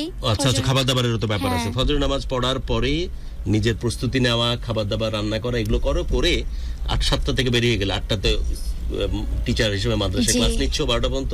তারপর 1 ঘন্টা রেস্ট নেওয়ার পরে টানা একদম রাত 10টা 10:30 পর্যন্ত একটার পর একটা টিউশনই করাচ্ছ। এত কষ্ট করে মাদ্রাসা 4,000 আর ওদিকে বাকি 11,000, সব মিলিয়ে 15,000 টাকা মাসে কামাচ্ছ। কত টাকা প্রতি মাসে দিতে হতো ওকে? বিভিন্ন বাহানায়ও চাইতো। আনুমানিক কত টাকা? না, কখনো এইভাবে চাই নাই। ইদানিং এই 3 মাসের ভিতরে ওর যখন মানে কি একটু মানে টাকা পয়সা লাগছে তখনই দিয়ে দিছি। আমার আম্মা আসার সময় ওই কানের দুল আরেকটা বিক্রি করে ওরে টাকা দিছি, আম্মা আসবে দেখবে। তুমি নিজে কিভাবে চলতে? নিঃসন্দেহে টাকা দিতে গেলে তো তোমারও টান পড়ার কথা। তুমি চলতে কিভাবে? একটু কষ্ট হতো। কি খাইতে তুমি দিনের পর দিন? আমার একটু কষ্ট করে ম্যানেজ করতাম। কিন্তু শুনি কি খাইতা? মাছ মাংস তো খাইতা না তুমি? তো টাকা বাঁচানোর চেষ্টা করতা। কি করতা? কি খাইতা আর কি পড়তা? তোমার পোশাক আশাক, তোমার খাওয়া দাওয়া কি ছিল? 5 মাসের ভিতরে একটা পোশাক এখানে আম্মা পাঠাই দিয়েছে দেশ থেকে। 15,000 টাকা ইনকাম করো, নিজের জন্য একটা পোশাক কিনো নি? কিছু করে নাই। আর প্রতিদিনের খাবারে কি খাইতা? ভালো মন্দ খাইতা? না, হ্যাঁ, না, আমি কখনো বাইরে থেকে একটু খাবারও কিনে খাই নাই। আমি অন্যরকম একটা মেয়ে। বাইরে থেকে কোনো খাবারও কিনে খাও না? কখনোই না। বাজার থেকে মাছ মাংস কখনোই মাছ কিনতাম না। আম্মা পাঠাই দিত তখন। ওরা যা পাঠালো না হলে কি আলু ঘাটু? আমার ডিম অনেক পছন্দ। এই যে ডিম দিয়ে আর আলু ঘাটু দিয়ে সব দিয়ে চালায় নিতে, তাই তো? আর যে টিউশনি করি না, টিউশনি মনে করেন কি ওরা যদি কিছু খাবার দিল বা অনেক যত্ন করে সবাই অনেক আদর করে বোঝা যায়। আচ্ছা, এখন লাস্টে আসলে তোমাদের সম্পর্কের অবস্থাটা কি? কারণ অনেকেই মূল গল্প শুনতে চাচ্ছে। বলো। হ্যাঁ, পরে আম্মা আসলো, ও দেখা করলো, খাইলো, এগুলো আমরা শুনেছি। বর্তমান পরিস্থিতি চলে গেছে, আংটি দিছে ওরে, ও গেছে। যাওয়ার পরে তারপরে অনেক সুন্দরভাবে কথাবার্তা বলে। তারপর 19 তারিখে এসে এই মাসের, গত মাসের জানুয়ারি 19 তারিখে এসে আম্মা মারা যায়। যাওয়ার পরে রাতে আমাকে দেখাইছে ভিডিও কলে, আমি কান্না করছি। পরে ও আমারে বলতেছে, আমি যেখানে ওকে আমি সান্ত্বনা দিব যে মানে আম্মা মারা গেছে বা কিছু, ও উল্টো আমারে দিতেছে যে তুমি কান্না করো না, তোমাকে তো নিয়ে আসবো, তোমাকে আনার পরে তো আমি ওখানে যাবো, মাসে মাসে তুমি আমার সাথে যাইবা। 2 মাস পরে আমাকে নেওয়ার কথা ছিল। যেদিন আম্মা মারা গেছে ওদিনকেই আমাকে সন্ধ্যাবেলা বলতেছে, তুমি কি আম্মুকে বলছো? আমার আম্মুকে বলার কথা বলছে যে ওর আম্মু বলছে বড় একটা বাসা নিতে, আর বলছে কি তোমাকে আমি নিয়ে আসবো, তো বাসা লাগবে, আর টাকা থাকলে তো তোমাকে এখন বিয়ে করে ফেলতাম। পরে আমার আম্মা বলছে কি, আমি বলছি আচ্ছা আম্মাকে বলি। পরে বলে আচ্ছা বইলো, কিন্তু আব্বু টাকা দিতে পারবে? আমার আব্বুর কথা বলছে। কেন বাসা নেওয়ার জন্য আপনার আব্বাকে টাকা দিতে হবে? ওই যে ওর এখন সমস্যা টাকার, আম্মা অসুস্থ। পরে আমার আম্মু বলছে কি আচ্ছা ওকে তো এখন 10-20 হাজার টাকা দেওয়া যাবে না এরকম একটা সময়, তো আমার আব্বুকে বলে 50,000 টাকা দিব, আর বাকি যত লাগে দিব। আমি বলছি ওকে তো বাইক কিনে দেওয়া লাগবে, তুমি আমার জামাইকে বাইক দিবা না? তোমার ছেলে, আমার মা অনেক ভালোবাসে ওকে। আমার মা ওর 2 হাত খানা ধরে বলে গেছে, আব্বু তুমি আমার মেয়েকে ফেলায়ও না কখনো। ও বলছে আচ্ছা ঠিক আছে, কখনোই ফেলাবো না আম্মু। পরে আমার মারা যাওয়ার পরে ও যখন চলে গেল আমি কান্না করছি, এত কান্না করছি। ও রাতে বলছে কি তুমি নামাজ পড়ো, কোরআন শরীফ পড়ো, না দোয়া করো। আমি বলছি তুমি আমার একবারও আসতে পারো না। আজকে শুধু 3টা শব্দের কারণে, আর রেজিস্টার কাগজ, সাদা কাগজের কলমের সিগনেচারের জন্য আজকে আমি এই জীবনের শেষ মুহূর্তে তোমার আম্মাকে আমার দেখার সুযোগ হলো না। পরে বলছে তুমি চিন্তা করো, আমার আব্বু আছে না, আমার বাবা কি এখনো মরছে? আমার আব্বুকে দেখবা, দেখাশোনা করবা। এভাবে আমাকে সান্ত্বনা দিল, অনেক ভালোই লাগলো। আমি তো কান্না করতে করতে চোখে দেখতেই পারি না। সকালবেলা ফোন দিছে, যখন নিয়ে গেছে দেশের বাড়ি তখনও ফোন দিছে, মাটি দেওয়ার পরে এসে আমাকে ফোন দিছে, তারপরের দিন সকালে কবর জিয়ারত করে আমাকে ফোন দিছে, আর ফোন দেয় না, আর একবারে বলে না যে এটা করছি ওটা করছি, আর ফোনই দেয় না। 4 দিন হয়ে গেছে আর কোনো ফোনই দেয় না। আমি ফ্ল্যাক্সি লোড ঘরে, আমি তো কান্নাই করতেছি, আমার কিছুই ভালো লাগে না, মাদ্রাসা ভালো লাগে না টিউশনি ভালো লাগে। আর একটা মিনিট পজ দিতে হবে মোহনা। ডিয়ার লিসনার্স, আপনারা যারা যারা এই মুহূর্তে আমাদেরকে শুনছেন এবং অনেক কি বলবো এমন জায়গা থেকে শুনছেন, মানে শুধুমাত্র আমাদেরকে শুনতেই পাওয়া যায়, ফেসবুকে দেখার মতো কোনো অপশন নাই, কিন্তু তারপরেও আপনাদের জন্য আমাদের কাছে একটি নিউজ আছে, আর সেটি হচ্ছে চলছে আম্বার আইটির একটা ধামাকা offer. Amber IT IP phone অ্যাপে এখন আপনি 35 পয়সা মিনিটে কথা বলুন যে কোনো মোবাইল অপারেটরে, এবং সর্বোচ্চ মিনিট কথা বলে বা ব্যবহার করে আপনি জিতে নিতে পারেন আকর্ষণীয় পুরস্কার।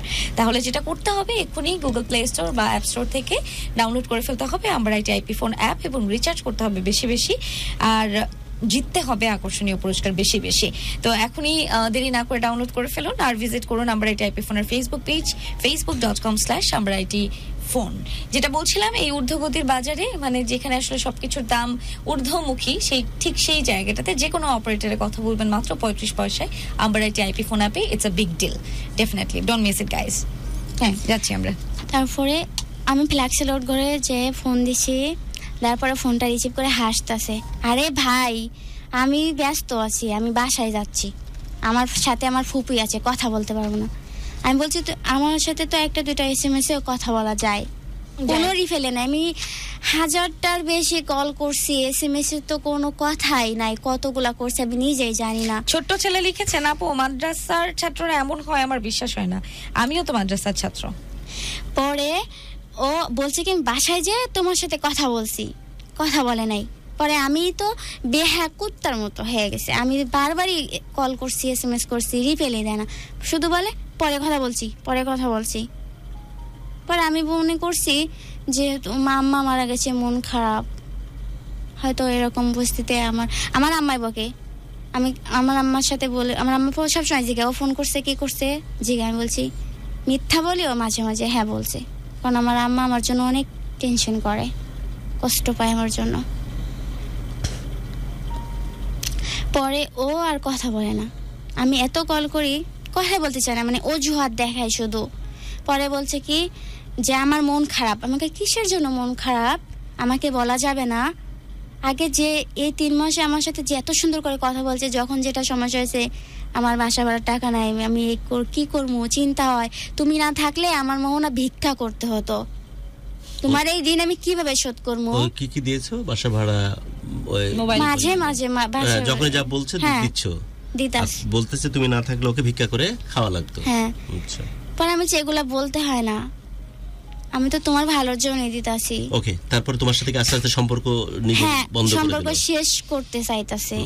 পরে আমার মনের ভিতরে অনেক ছটফট করে, যে আমার মন চাইতেছে যে কোন একটা মেয়ে তো আসছে জীবনে, না আসলে তো এরকম করে না। একদম বর্তমান অবস্থার কথা বলো মোহনা, এখন কি অবস্থা, সম্পর্ক কি আছে? নাই। সর্বশেষ কতদিন আগে কথা বলেছিলে ওর সাথে? এখন আমি 4 তারিখে, এই 4 তারিখ, জি। তারপর 28, ও বলছে কি যে আমার মন খারাপ। বলে কিসের জন্য? বলে টাকার জন্য। আমার আম্মু মারা যাওয়ার আগে আমার এক খালাতো ভাই থেকে 13,500 টাকা নিয়েছিল, ওটার জন্য। তো ওই ভাই আমাকে চুপি চুপি বলছে আর পরশুর দিন তো টাকাটা দেওয়া লাগবে, তো আমার আব্বুর সাথে বলতে নিষেধ করছে, ওই টাকাটা আমার দেওয়া লাগবে, এর জন্য আমার এই মুহূর্তে টাকার ব্যবস্থা করা লাগবে। পরে আমি বলছি আমার টাকার জন্য ছুটতেছি, তাই মন খারাপ, বাট কথাটা তোমাকে টেকনিক্যালি শোনায় দিল। এবার মোহনা পাগলি ব্যস্ত হয়ে গেল টাকা দিতে। গুড। বলছে তোমার দেওয়া লাগবে না, কিন্তু তোমার কিন্তু দেওয়া লাগবে না, ওটা বলে দিবে, ওটা তো বলবে। পরে আমি আমার আম্মাকে বলছি, আম্মাকে বলার পরে আমার আম্মা বলছে আচ্ছা ঠিক আছে আমি দিমুনি। পরে ও বলছে কি আম্মা দিতে চাইছে? আমাকে হ্যাঁ। পরে বলে কি আম্মু তা বলো যে 15-16 হাজার টাকা দিতে, আর ও আমার ঘর ভাড়ার জন্য আমার টাকা ছিল না, পরে 2,000 টাকা দিছিল। পরে কি ওই ছেলে 2,000 টাকা দিমু আর ও এই ছেলেটাকে দিয়ে দিমু। আমি আচ্ছা ঠিক আছে। পরে আমার আম্মা আমার আব্বুকে জানাইছে, জানার পর আমার আব্বু বলছে কি কিসের টাকা দিমু, আমার মেয়ে যদি ওখানে যায় তো 50,000 না 1 লাখ না 2 লাখ টাকা দিব আমি আমার মেয়ের সুখের জন্য, এখন কোনো টাকা দিব না, এখন কোনো টাকা নাই। পরে আমার আম্মা নিজে থেকে বলছে টাকা এখন কই পাবো, অনেক জায়গায় করছে, কারণ আমার আব্বু ছাড়া তো টাকা দেওয়ার কোনো সিস্টেম নাই এখানে। পরে আমার আম্মা ওরে এত ভালোবাসে, মনে হয় ওনার কলিজাটা কেটে ওরে খাওয়াই দিত। পরে আমার আম্মা নিজে স্বর্ণের চুড়ি ওটা বিক্রি করছে মাত্র 35,000 টাকা। ওই টাকাটা পুরাটাই ওরে পাঠাই দিত, কিন্তু আমি বলছি না এত টাকা পাঠানো লাগবে না, 20,000 টাকা দিলেই হবে। পরে ও বলছে কি তোমার মোহন, আমি বলছি কি আমার আম্মু টাকা এখন দিতে পারবে না, ও আমার সাথে সম্পর্ক ঠিক রাখছে না বলে আমি পরীক্ষা করছি ওরে, দেখি ও কি করে। আমি বলছি কি আম্মা এখন টাকা দিতে পারবে না, তুমি আংটিটা তো পরা যায় না ছেলেদের, তো আংটিটা বিক্রি করে দাও। বলছে না আমি আংটি বিক্রি করব না। পরে আমি বলছি কি বলে প্লিজ তোমার পায়ে পড়ি, তুমি আম্মুকে ম্যানেজ করে দিতে বলো, আমি সামনের মাসে দিয়া দিমু। পরে আমার আম্মা কিন্তু এরকম ছিল যে তোমাকে বলছি তোমাকে কিন্তু তাই বলে দেয়া লাগবে না আবার চাইছে। পরে আমার আম্মা 28 তারিখে ওর কাছে ফোন দিছে, দিয়ে বলে কি যে তোমার আজকে টাকা লাগবে, বলে কি হ্যাঁ আম্মু আজকে দিলে একটু ভালো হতো। পরে আমার আম্মু আমার ভাইয়ের কাছে দিয়ে ওই চুড়িটা বিক্রি করে 15,000 টাকা রেখে দিচ্ছে, আর 20,000 টাকা আমার ভাই ওর নগদে পাঠাই দিছে। দেওয়ার পরে ও আমার একটা SMS দিয়েও জানাইলো না যে টাকা পাইছি বা কি করছি। আমি SMS দিতে আসি কিছু অনেকক্ষণ পর বলে কি আজকে ক্লাস ছিল অনেক, তাই লেট হয়েছে 11টার দিকে। বলে ও তোমাকে ভুলে গেছিলাম, ভাইয়া 20,000 টাকা পাঠাইছে। আমি বুঝতে পারছি যে আমার থেকে সরে গেছে, দূরে সরে যাচ্ছে। পরে আর কথা বলে না, অজুহাত দেখাইতেছে। তখন আমার মন মানে আমার কিছুই ভালো লাগে না। ওর সাথে দেখা হয় না বা কথা হয় না কতদিন? ফেব্রুয়ারি 4 তারিখে তখন আমি টার্গেট নিচ্ছি কি যে আমি ওখানে যাবো, ওই সামনাসামনি যাবো, কি একটা রহস্য চলতেছে শুনি, একদম সরাসরি ওই কথাটা বলো, গিয়ে কি ও তার ভিতরে আমার ফোনে বলছে কি শোনো তোমাকে একটা কথা বলে। আমি বলছি আমার কিছুই ভালো না। বলে কি যে তুমি আমার জন্য 4 বছর অপেক্ষা করো, আমার ফ্যামিলিতে এখন বিয়ে শাদী কিছুই দিব না, আর 4 বছর অপেক্ষা করো, 4 বছর পর তুমি আমাকে পাবা, আমি তোমাকে পাবো। এই যে 4 বছরের দিকে গেল, আরো 4 বছর অপেক্ষা করতে হবে। হ্যাঁ আর 4 বছর অপেক্ষা করতে হবে। কথা শেষ। আমি যখন দেখা করতে গেলে কি দেখলে, ওই প্রসঙ্গ বাদ, দেখা করতে গেলে কি দেখলে গিয়ে? আমি গেছি, যাওয়ার পরে ও হচ্ছে ওর সাথে দেখা হয়েছে, একজন ওকে ডাকাইছে যে দেখা হয়ে কি হলো? পরে ও আমার একটা রেস্টুরেন্টে নিয়ে গেছে। পরে আমি বলছি তুমি আমার সাথে এমন করো কে? বলে কি তুমি তো পাথর হয়ে গেছো। হ্যাঁ আমি তো পাথর। আমার সাথে কথার স্টাইল অন্যরকম, মানে কেমন জানি পাত্তা না দেয়া টাইপ। হ্যাঁ মিজাজ গরম একেবারে, কেমন যে মানে আমি সত্য কথা বলছি বলে এখন তোমার এমন লাগতেছে, আমি সত্যই বলতাছি, মানে অন্যরকম হয়ে গেছে। বুঝতেই তো পারছি যে কেন এরকম হচ্ছে। পরে রেস্টুরেন্টে গেছি, খাবার অর্ডার করছি। আমি বলছি আমি তো বাইরে কোথাও কিছু খাই না, তোমার এত টাকা নষ্ট করার দরকার নাই, একটাই নিজের জন্য না। বলে আমি কালকে থেকে খাই নাই। আমার কাছে ঠিক আছে নিজের জন্য না, আমি খাবো না। পরে দুজনের জন্য অর্ডার করছে। পরে একটা বললে কি তাহলে ফেলাই দেবো, আমি বলছি না। পরে একটা পার্সেল করতে বলছে আমাদের বাসায় নেওয়ার জন্য, আর একটা ও খাচ্ছে। পরে আমি খাবারটা ওর বেড়ে দিচ্ছি। আর ওখানে আমি আমার বোনের ছেলেকে নিয়ে আসছিলাম, একা আসি নাই। তারপর পরে ওর ফোনটা আমি নিছি, ওই ফোনটা যেটা আপনি কিনে দিয়েছিলেন। জি ফোনটা আমি নিচে, ফোনটা নেওয়ার পরে ও ডিলিট ফাইলে গেলাম, মানে ডানে বায়ে না গিয়ে সরাসরি ডিলিট ফাইল। কারণ আমার মন তো ছটপট করছে, কিছু না একটা তো আছে হইছে। ডিলিট ফাইলে গেছি, যে দেখলাম একটা মেয়ের সাথে অনেকগুলা পিক বিচ্ছিরি ভাবে, বিচ্ছিরি অন্তরঙ্গ। হ্যাঁ পরে ওটা আমি দেখার পরে আমার তো পায়ের নিচে যে আমি কোথায় আছি জানি না, বিল্ডিং এ আছে কি কোথায় আছে আমি কইতে পারি না। পরে ও বলছে মাইন্ডে নিচে, ওর বয়স তো 8 বছর। আমি 8 বছর বয়স হলে একটা মাদ্রাসার ছাত্র হাফেজ হয়ে একটা 8 বছর মেয়ের সাথে এমন অন্তরঙ্গ কিভাবে পিক উঠাইতে পারে কাছে নিয়ে। অনেক এটা দেখার পরে আমি বলছি আমার কাছে ফোন কেড়ে নিছে, কারাকারি করছে, ফোন কেড়ে নিছে। আমি চাইলে ওখানে কিন্তু চিনকেট করতে পারতাম লোকজন ডেকে, পরে আমি করি নাই। পরে আমি বলছি সরো, ও শুনছে, বলে মাইন্ডে নিছো। ওর সাথে কথা বলে চলে আসলাম, কান্না করতে করতে জোরে জোরে কান্না করছে আমি রাস্তায়, অনেকে দেখছেও। ওর সাথে আর দেখা হলো না, ফোন অফ।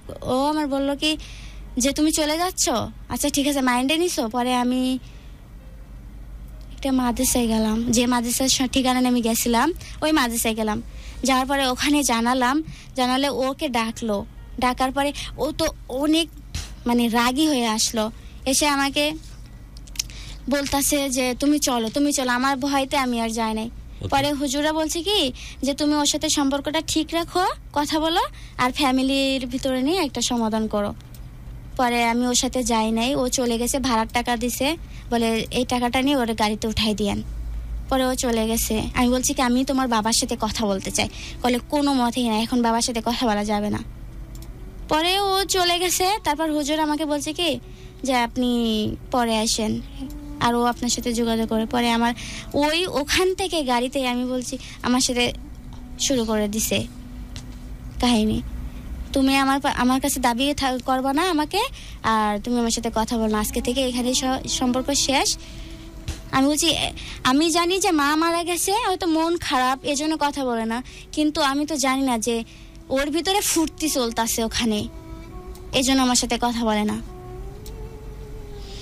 তারপর আমি চলে আসার পরে ওখানে ওই রাত্রে আমাকে ব্লক করছে, কথা বলে না আর ফোনও দেয় না। তারপর আমি ওর অনেক মানে চেষ্টা করছি ফ্যামিলিতে জানার, ওরকম কেউ নাই। পরে ওর ফেসবুক আইডিতে যেয়ে দেখি ওর ভাইয়ার নাম আইডি, ওটাতেই নক করছি। আর ও যখন আমার বাসায় আসছিল তখন আমার ফোন দিয়া মানে ওর ভাবির লগে কথা বলছিল ব্লাডের জন্য, যে আম্মুর জন্য এগুলো সম্পর্কটা যে শেষ হয়ে গেল, এরপরে আর কি কোনোভাবে যোগাযোগ করে না আমার সাথে, করে না, তার মতো থাকে এবং এখন আর ওই ভালোবাসা। যখন আমি ওর ভাইয়ার কাছে ওই নাম্বারে কথা বলে আমার কথা বললাম যে আপনার দেওরের সাথে ভাবির সাথে কথা বললাম, আমি যে আপনার দেওরের সাথে আমার এরকম সম্পর্ক হয়েছে। পরে বলে তোমাদের কোনো ছবি টবি কোনো কিছু আছে? আমি বলছি হ্যাঁ আছে তো। পরে আমার কাছে অনেকগুলো ছবি আছে, ওগুলা দিছি, ভিডিও ছিল, পরে ওগুলা দিছি, যার ফলে ওটা ওদের ফ্যামিলিতে সবাইকে জানাইছে। এখন কি আপনাকে থ্রেট দিচ্ছে এরকম কিছু? ওর ফ্যামিলি কি বলছে এখন? ফ্যামিলি বলছিল, ফ্যামিলিতে জানার পরে সর্বশেষ বক্তব্য কি ওদের ফ্যামিলির? ফ্যামিলি থেকে বলছিল যে এরকম সময় মা তো মারা গেছে। আমি জানানোর পরে উনি আন্টির সাথে কথা হয়েছে, আন্টি বলছে কি যে এখন তো মানে বিয়ে করা সম্ভব না, যে আমি প্রোগ্রামের কথা শুনছে যে আমি প্রোগ্রামে আসতেছি।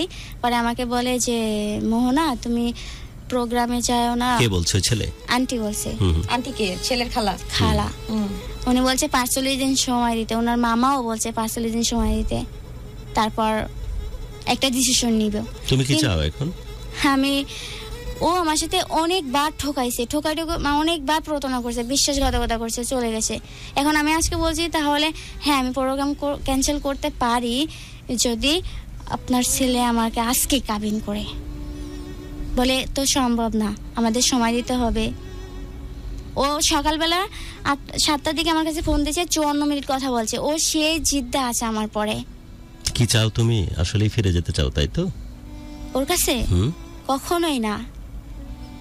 ওর মতো একজন হাফেজ মাদ্রাসার স্টুডেন্ট হয়ে যদি এতটা নোংরামের করে পরে যদি মাফ করে বারবার, আমি মনে করছি এবার ভালো হয়ে গেছে। তুমি পারবা না? 4 বছর তো পারোনি, তোমার পক্ষে পারা সম্ভব না। ইনশাআল্লাহ পারবো। এখনো ঘৃণা করি না, বাট বিশ্বাস করি না। আর ও আমাকে সকালে হুমকে বলে কি তুমি প্রোগ্রামে যাও, তোমার পায়ে পড়ছি না আটকানোর জন্য। আনুমানিক $1,2,000 তো দেওয়া হয়ে গেছে তোমার পরিবার এবং তোমার পক্ষ থেকে সেই ছেলেকে। এত টাকা দিনে জাস্ট শুধু মানে আমার যে গোল্ডের যে স্বর্ণের জিনিসগুলো যে আমি ভাঙছি, ওগুলো তো আমি কম টাকার ভিতরে তো সেল করে দিয়েছি। ওটার মূল্য তো অনেক বেশি হতে পারে। হ্যাঁ, কিন্তু আমি এটার কথা এটা মূলত ভালোর জন্য করছি, আমার ভালোর জন্য করছি, ওকে ভালোবেসে করছি। ও যে এভাবে বিশ্বাসঘাতকতা করবে আমি কখনোই কল্পনা করিনি। সকালে আমার বলে কি আমি বিলাইয়ের বাচ্চা না বাঘের বাচ্চা। মোহনা, ও তো সকাল সন্ধ্যা তোমার সাথে বিট্রে করেছে, গাদ্দারি করছে, তুমি তো সকাল সন্ধ্যা ক্ষমা করেছো। জি, তো কোন ভরসায় ও চিন্তা করবে যে দিনের পর দিন এরকম করতেই থাকবে আর তোমার মাপ পাবে না? ও জানে যে যেভাবে হোক। হ্যাঁ, ও এটাই জানে যে ওর কাছে মোহনাকে 1 সেকেন্ডের ব্যাপার, ওর তুড়ি দিয়ে আমি মানে যখন তখন ওর রাগ আমি ভাঙাইতে পারি। আমার টোনটা দিস তো। আমরা অনুষ্ঠান শেষের দিকে, ইনফ্যাক্ট অনুষ্ঠান শেষ করছি, কিছু করার নাই, কারণ মোহনার কথা আমরা ওই অ্যাকনলেজমেন্ট নেওয়ার চাই। আমার মতো ভুল, ওকে, সেই শিক্ষাটা মানুষ নিজের মতো করে নেয়। জি, ভালোবাসলে যে কলঙ্কের দাগ লাগবে না, এটা স্বাভাবিক। অনুষ্ঠান শেষ করছি, বাট অসম্ভব রকমের কষ্ট হচ্ছে, মায়া হচ্ছে এই মেয়েটির জন্য। যখন থেকে কথাবার্তা বলছিল, এর কথাবার্তার প্যাটার্ন একটু ডিফারেন্ট, এবং এত কম বয়সে একটা মেয়ে, স্পেশালি আমি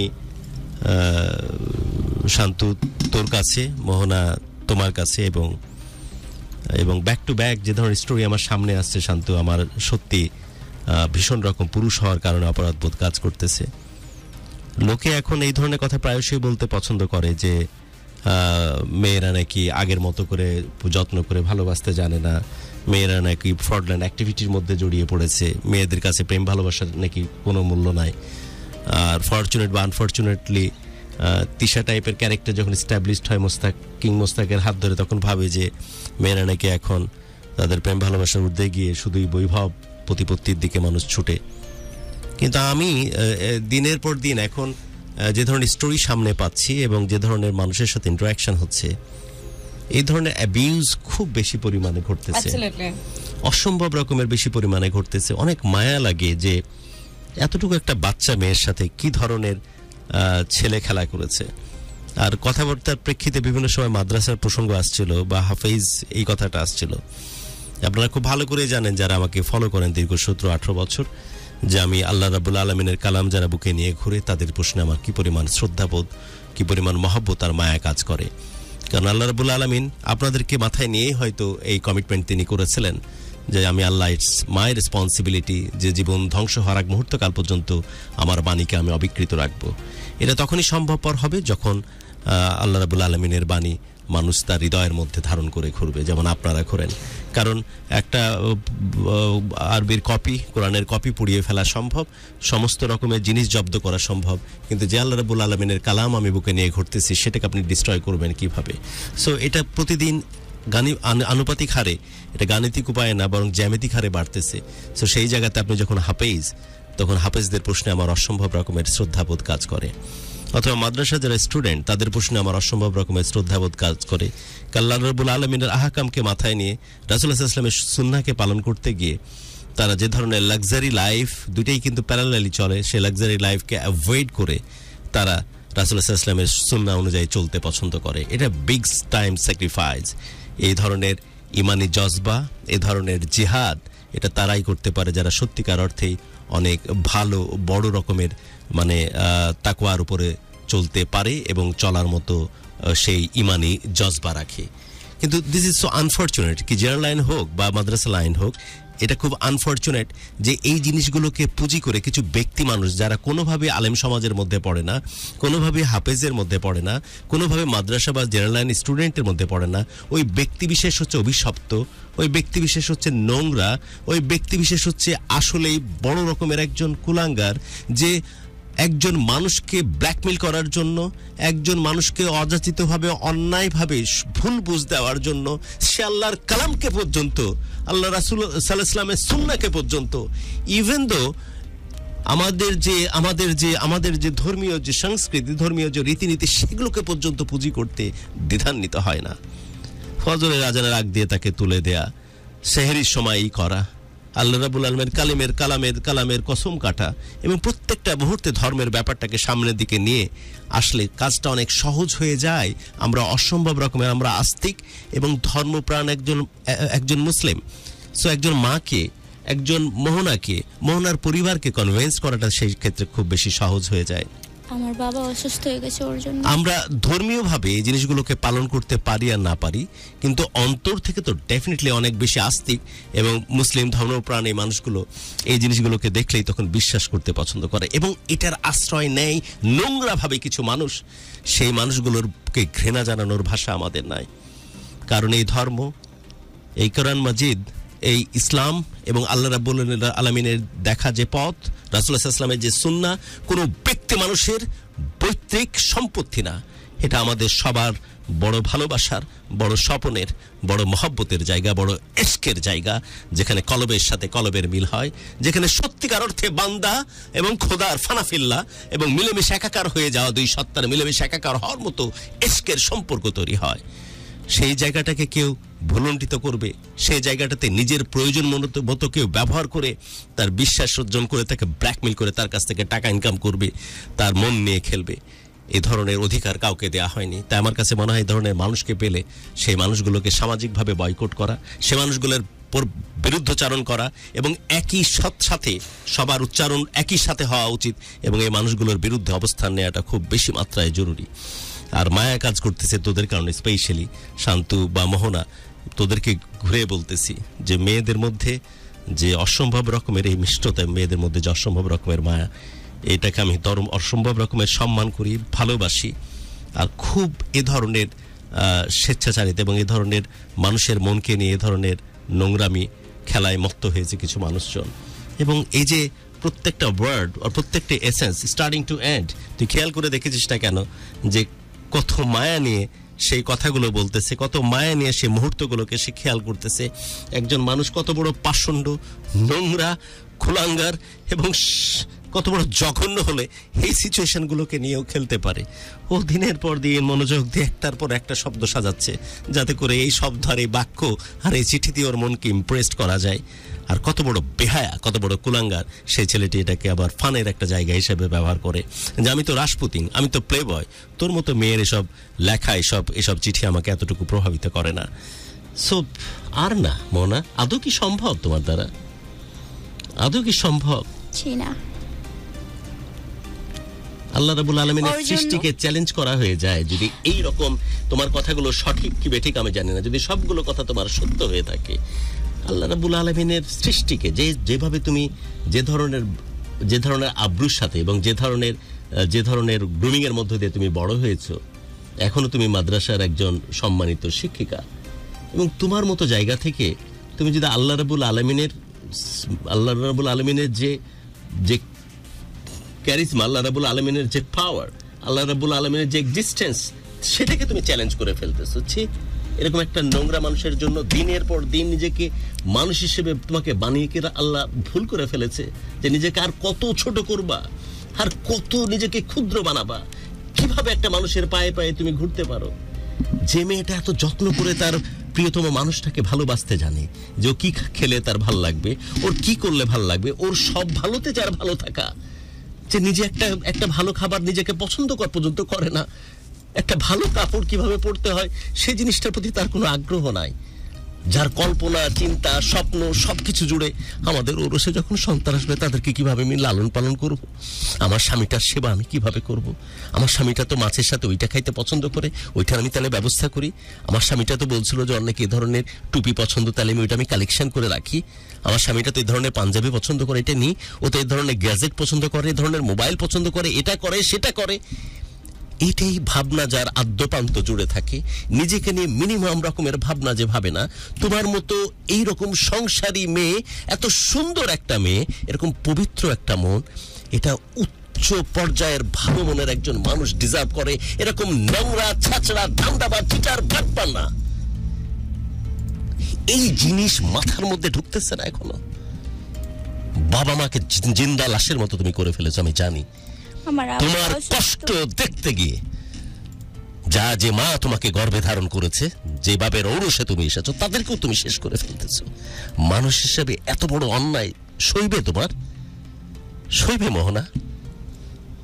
আমার যে বয়স, তোমার যে বয়স, আমার কাছে মনে হচ্ছে যে আমার ভবিষ্যতের সন্তানগুলো যদি এরকমই হয়,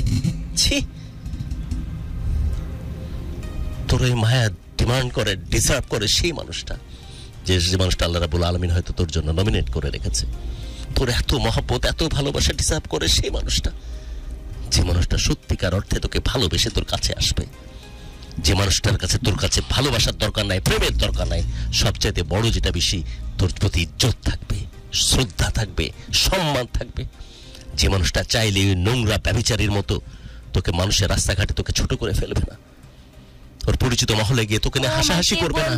প্রথম বলছিল আমি নাকি ওর মায়ের মতো দেখতে, আমার কত অপমান করছে, তারপরে আমি ওকে বারবার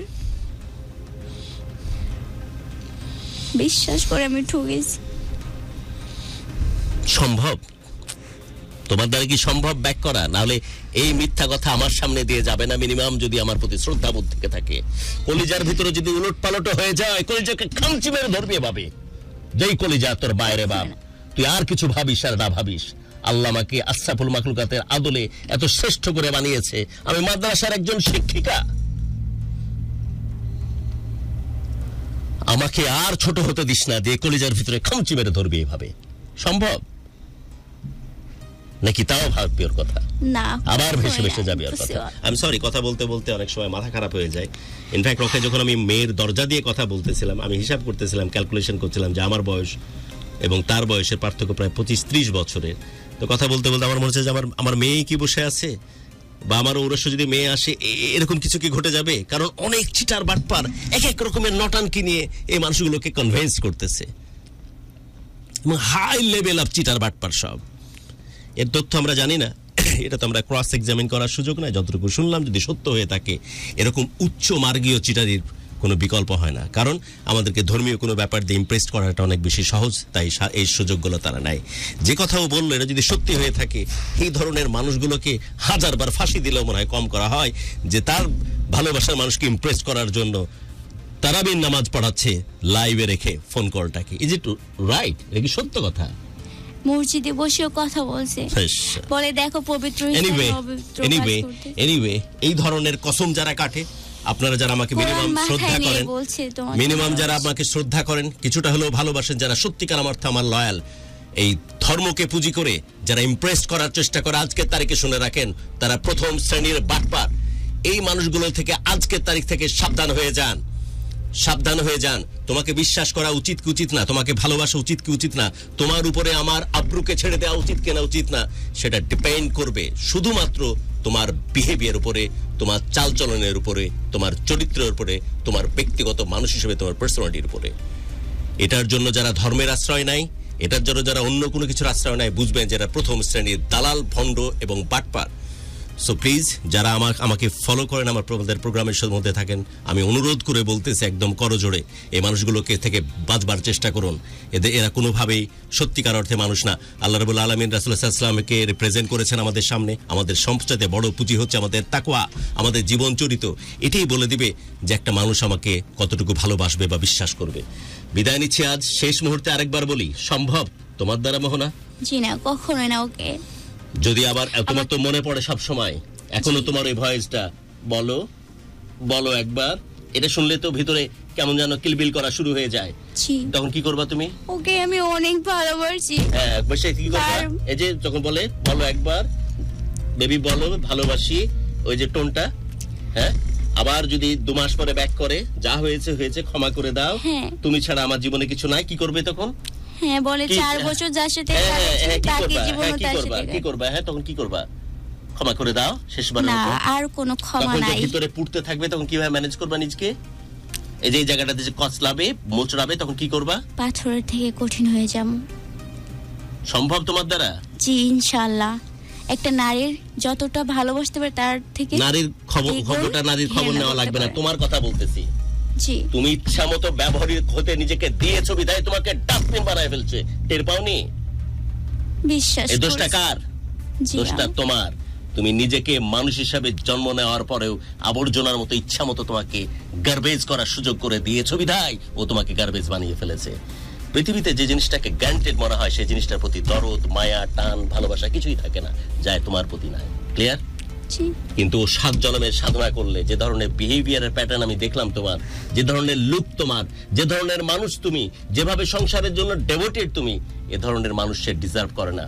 অনেক ভালো মানুষ তোমাকে ডিজার্ভ করে, এবং জীবনটা তোমার সুন্দর হোক সে প্রত্যাশায়। আই এম সরি যে আমি বলছিলাম যে এক্সাইটমেন্ট থেকে অনেক সময় ক্লোজ কন্ট্যাক্টে গিয়ে কথা বলছি, বাট বিশ্বাস করেন আমি ওই মুহূর্তে ঠিক মতোই ভাবছিলাম যে আমার সন্তানের বয়স তো এরকম হতে পারতো। আল্লাহ না করুক, মেয়েদের সাথে যে ধরনের নটানকি চলতেছে বিভিন্ন ফরম্যাটে, বিভিন্ন জায়গাতে, সো এই ধরনের ঘটনার শিকার এরকমভাবে কেউ না হয়ে যায়। সেজন্য হয়তো কথা বলতে বলতে এরকম হয়ে যায়, এটা কোনো অন্যভাবে কেউ মিসলিড করবেন না। বিদায় নিচ্ছে আজ, সবার জন্য দোয়া। ভালোবাসা নিয়ে কথা বলতে গিয়ে শুধু এটাই মনে হচ্ছে, ভালোবাসা না থাকুক, ভালোবাসা মরে যাক। যদিও ভালোবাসা ওই অর্থে আমি বলবো যে ভালোবাসা অভিশপ্ত না, অভিশপ্ত ওই বেয়াদবরা যারা ভালোবাসাকে অভিশপ্ত বানায়, ভালোবাসাকে বিষবাষ্পে পরিণত করে। বাট তারপরও ভালোবাসা নিয়ে প্রচুর মিসলিডিং হচ্ছে, এবং এটাকে আইনের একটা প্রচুর মানে শুধু পরিচিত করার ব্যাপারটা না, আইনের একটা মানে পারফেক্ট রেজুলেশনে আসা উচিত। কারণ ভালোবাসা এমন একটা ঘটমান অনুভূতির নাম, এর হাত ধরে প্রত্যেকটা দিন কিছু না কিছু দুর্ঘটনা ঘটেই চলেছে। যে জিনিসগুলোকে অ্যাড্রেস করাটা খুব বেশি মাত্রায় জরুরি। এটা অসম্ভব রকমের বড় দুর্ঘটনা। এটা আমি চাই যারা আমাদের আইন প্রণেতা আছেন তারা যেন এই জিনিসটা ভেবে দেখেন, ল এনফোর্সেস এজেন্সিস যারা আছেন তারা যেন ভেবে দেখেন, এটাকে আন্ডারমাইন করার মিনিমাম সুযোগ আর নাই। ভালোবাসার প্রেমের নামে যে ধরনের কাহিনী চলতেছে, যে ধরনের মিসইউজ হচ্ছে, যে ধরনের অ্যাবিউজ হচ্ছে, যে ধরনের দুর্ঘটনা ঘটতেছে, সেটা শুধুই প্ররোচিত বা প্রতারিতর মধ্যে সীমাবদ্ধ না, বরং এর চাইতে বড় কিছু। সো এটা এই মানুষগুলোকে ভিক্টিমাইজ করাটা খুব বেশি জরুরি, যাতে করে এই অপরাধ প্রবণতার সিংহভাগ কমে যাবে যদি এই জিনিসগুলোকে প্রপারলি মানুষ অ্যাড্রেস করতে পারে এবং অ্যাড্রেস করতে চায়। বিদায় নিচ্ছে আজ। আর যেই কথাগুলো বললাম, এই মেয়েটির কথার প্রেক্ষিতে বললাম, যদি তার কথাগুলো সঠিক হয়ে থাকে তার প্রেক্ষিতে বললাম। সঙ্গত কারণে আমরা ছেলের দিককার প্রসঙ্গগুলো এবং নাম ঠিকানা ডিটেলস আমরা উজ্জ্বল রেখেছি, এবং সে যদি চায় তার পক্ষ অবলম্বন করতে চাইলে পক্ষ অবলম্বন করতে পারে এবং কথা বলতে পারে। আমি যা বলেছি যদি সত্য হয়ে থাকে তার উপর ভিত্তি করে আমি আমার কমেন্টস করার চেষ্টা করেছি। সবার জন্য অনেক অনেক দোয়া। Dear listeners, শুনছেন ঢাকা FM 90.4 রাইট নাও। আমাদের এখানে চলছিল ভালোবাসার বাংলাদেশ, এবং যেখানটাতে আমরা আসলে আজকে শুনছিলাম মোহনার গল্প, এবং এই মোহনার গল্প শুনতে শুনতে অনুষ্ঠানের একদম শেষের দিকে চলে এসেছি। বেশ কিছু কমেন্ট আপনারা করছিলেন, আমি পড়ছিলাম কমেন্টগুলো, কিন্তু এই প্রোগ্রামে রিলেটেড কথাবার্তাগুলো বলার আগে একটু বলে রাখি, চলছে কিন্তু আম্বার আইটির ধামাকা অফার। আম্বার আইটি আইপি ফোনে 35 পয়সা মিনিটে কথা বলেন যে কোনো মোবাইল অপারেটরে, এবং সর্বোচ্চ মিনিট কথা বলে আপনি বা ব্যবহার করে আপনি প্রতি সপ্তাহে জিতে নিতে পারেন আকর্ষণীয় পুরস্কার। ডাউনলোড করুন Amber IT IP phone app, recharge করুন বেশি বেশি, কথা বলুন বেশি বেশি, আর জিতুন আকর্ষণীয় সব পুরস্কার। তাহলে এখনই চলে যেতে হবে গুগল প্লে স্টোর বা অ্যাপ স্টোরে এবং ডাউনলোড করে ফেলতে হবে Amber IT IP phone app. বিস্তারিত জানতে ভিজিট করুন facebook.com/amber-it-phone। শান্তু, আপনার সঙ্গে ছিলাম। অনেকগুলো কমেন্ট আমি দেখলাম, অনেকগুলো কমেন্ট আপনারা করেছেন, এবং প্রতিটা কমেন্টই আসলে নেগেটিভ পজিটিভ মিক্স করা অনুভূতি নিয়ে আপনারা লিখেছেন। কেউ কেউ মোহনার দোষ দিয়েছেন, কেউ কেউ বলেছেন যে মাদ্রাসার ছাত্রদেরকে এইভাবে কলঙ্কিত করা থেকে মুক্ত থাকুন। বাট আমার কথা হচ্ছে যে মাদ্রাসার সব ছাত্র তো আসলে এমনটা নয়, আমরা গদবাধা সবাইকে নিয়ে কথা বলছি না আসলে, এবং স্পেসিফিক একজন মানুষকে নিয়ে কথা হচ্ছে। এখানে এন্টায়ার সবাইকে আসলে রিলেট করাটা সর্ট অফ একটা বোকামি হবে, যেখানে আমরা একজন মানুষকে নিয়ে কথা বলছি যিনি আসলে অপরাধী এবং যিনি কাজটা করেছেন আমাদের আজকের অতিথির সাথে। অনেকে বলছেন যে উনি তো পর্দা করেন, তাহলে উনি কথা কেন বলতে আসছেন। একটা ছোট্ট কথা বলি যে এইভাবে করে এই যে আজকের মোহনার গল্পটা দেখলেন না, এটা মোহনার গল্প না, আসলে এটা এরকম অসংখ্য মোহনার গল্প। আজকে যে মোহনা গল্প বলতে আসছে তার কথা শুনে ইম্যাচিওরড মনে হলেও সে আসলে ততটাও ইম্যাচিওরড না। বুঝতে পেরেছেন? একটা মানুষকে 3 বছর পরে বা 4 বছর তার সাথে কথা বলে তারপর তার সাথে দেখা করাটা অবশ্যই এটা ইম্যাচিউরিটির লক্ষণ না। সে যথেষ্ট ম্যাচিওরড, সে সময় নিয়েছে দেখা করতে, তাদের মধ্যে খুব সময় নিয়ে দেখা হয়েছে, প্রেম ভালোবাসা হয়েছে। কিন্তু একজন মানুষ যদি মাথায় কোরআন নিয়ে তাকে বলেন যে ভালোবাসি, এই ধরনের অনুভূতিগুলো নিয়ে নার্চার করা, খেলা করা এবং এই ধরনের বিষয় আশয়গুলোকে এত সিলি বানিয়ে দেয়া, এই জিনিসটা আসলে অন্যায়। এই পুরো ব্যাপারটা অন্যায়। সব থেকে বড় অন্যায় সেটা হচ্ছে মানুষকে মিথ্যা আশ্বাস দেয়া, প্রলুব্ধ করা কোনো কিছুর ব্যাপারে, এবং এটা শিওর থেকেও যে আমি আসলে এই মানুষটার সাথে থাকবো না, এই মানুষটাকে আমি চাই না, এটা শিওর থেকেও সেই মানুষটার সাথে প্রেমের একটা সম্পর্ক গড়ে তোলা। আপনারা ভাবেন যে কেউ কাউকে খুন করলেই বোধহয় সাজা হয়, কিন্তু কেউ কারো মন ভাঙলেও যে সাজা হওয়ার প্রয়োজন হয় এই বিষয়টা আমরা অনেকেই জানি না। কিন্তু এই দুটোই কিন্তু সমান তালে আসলে অপরাধ।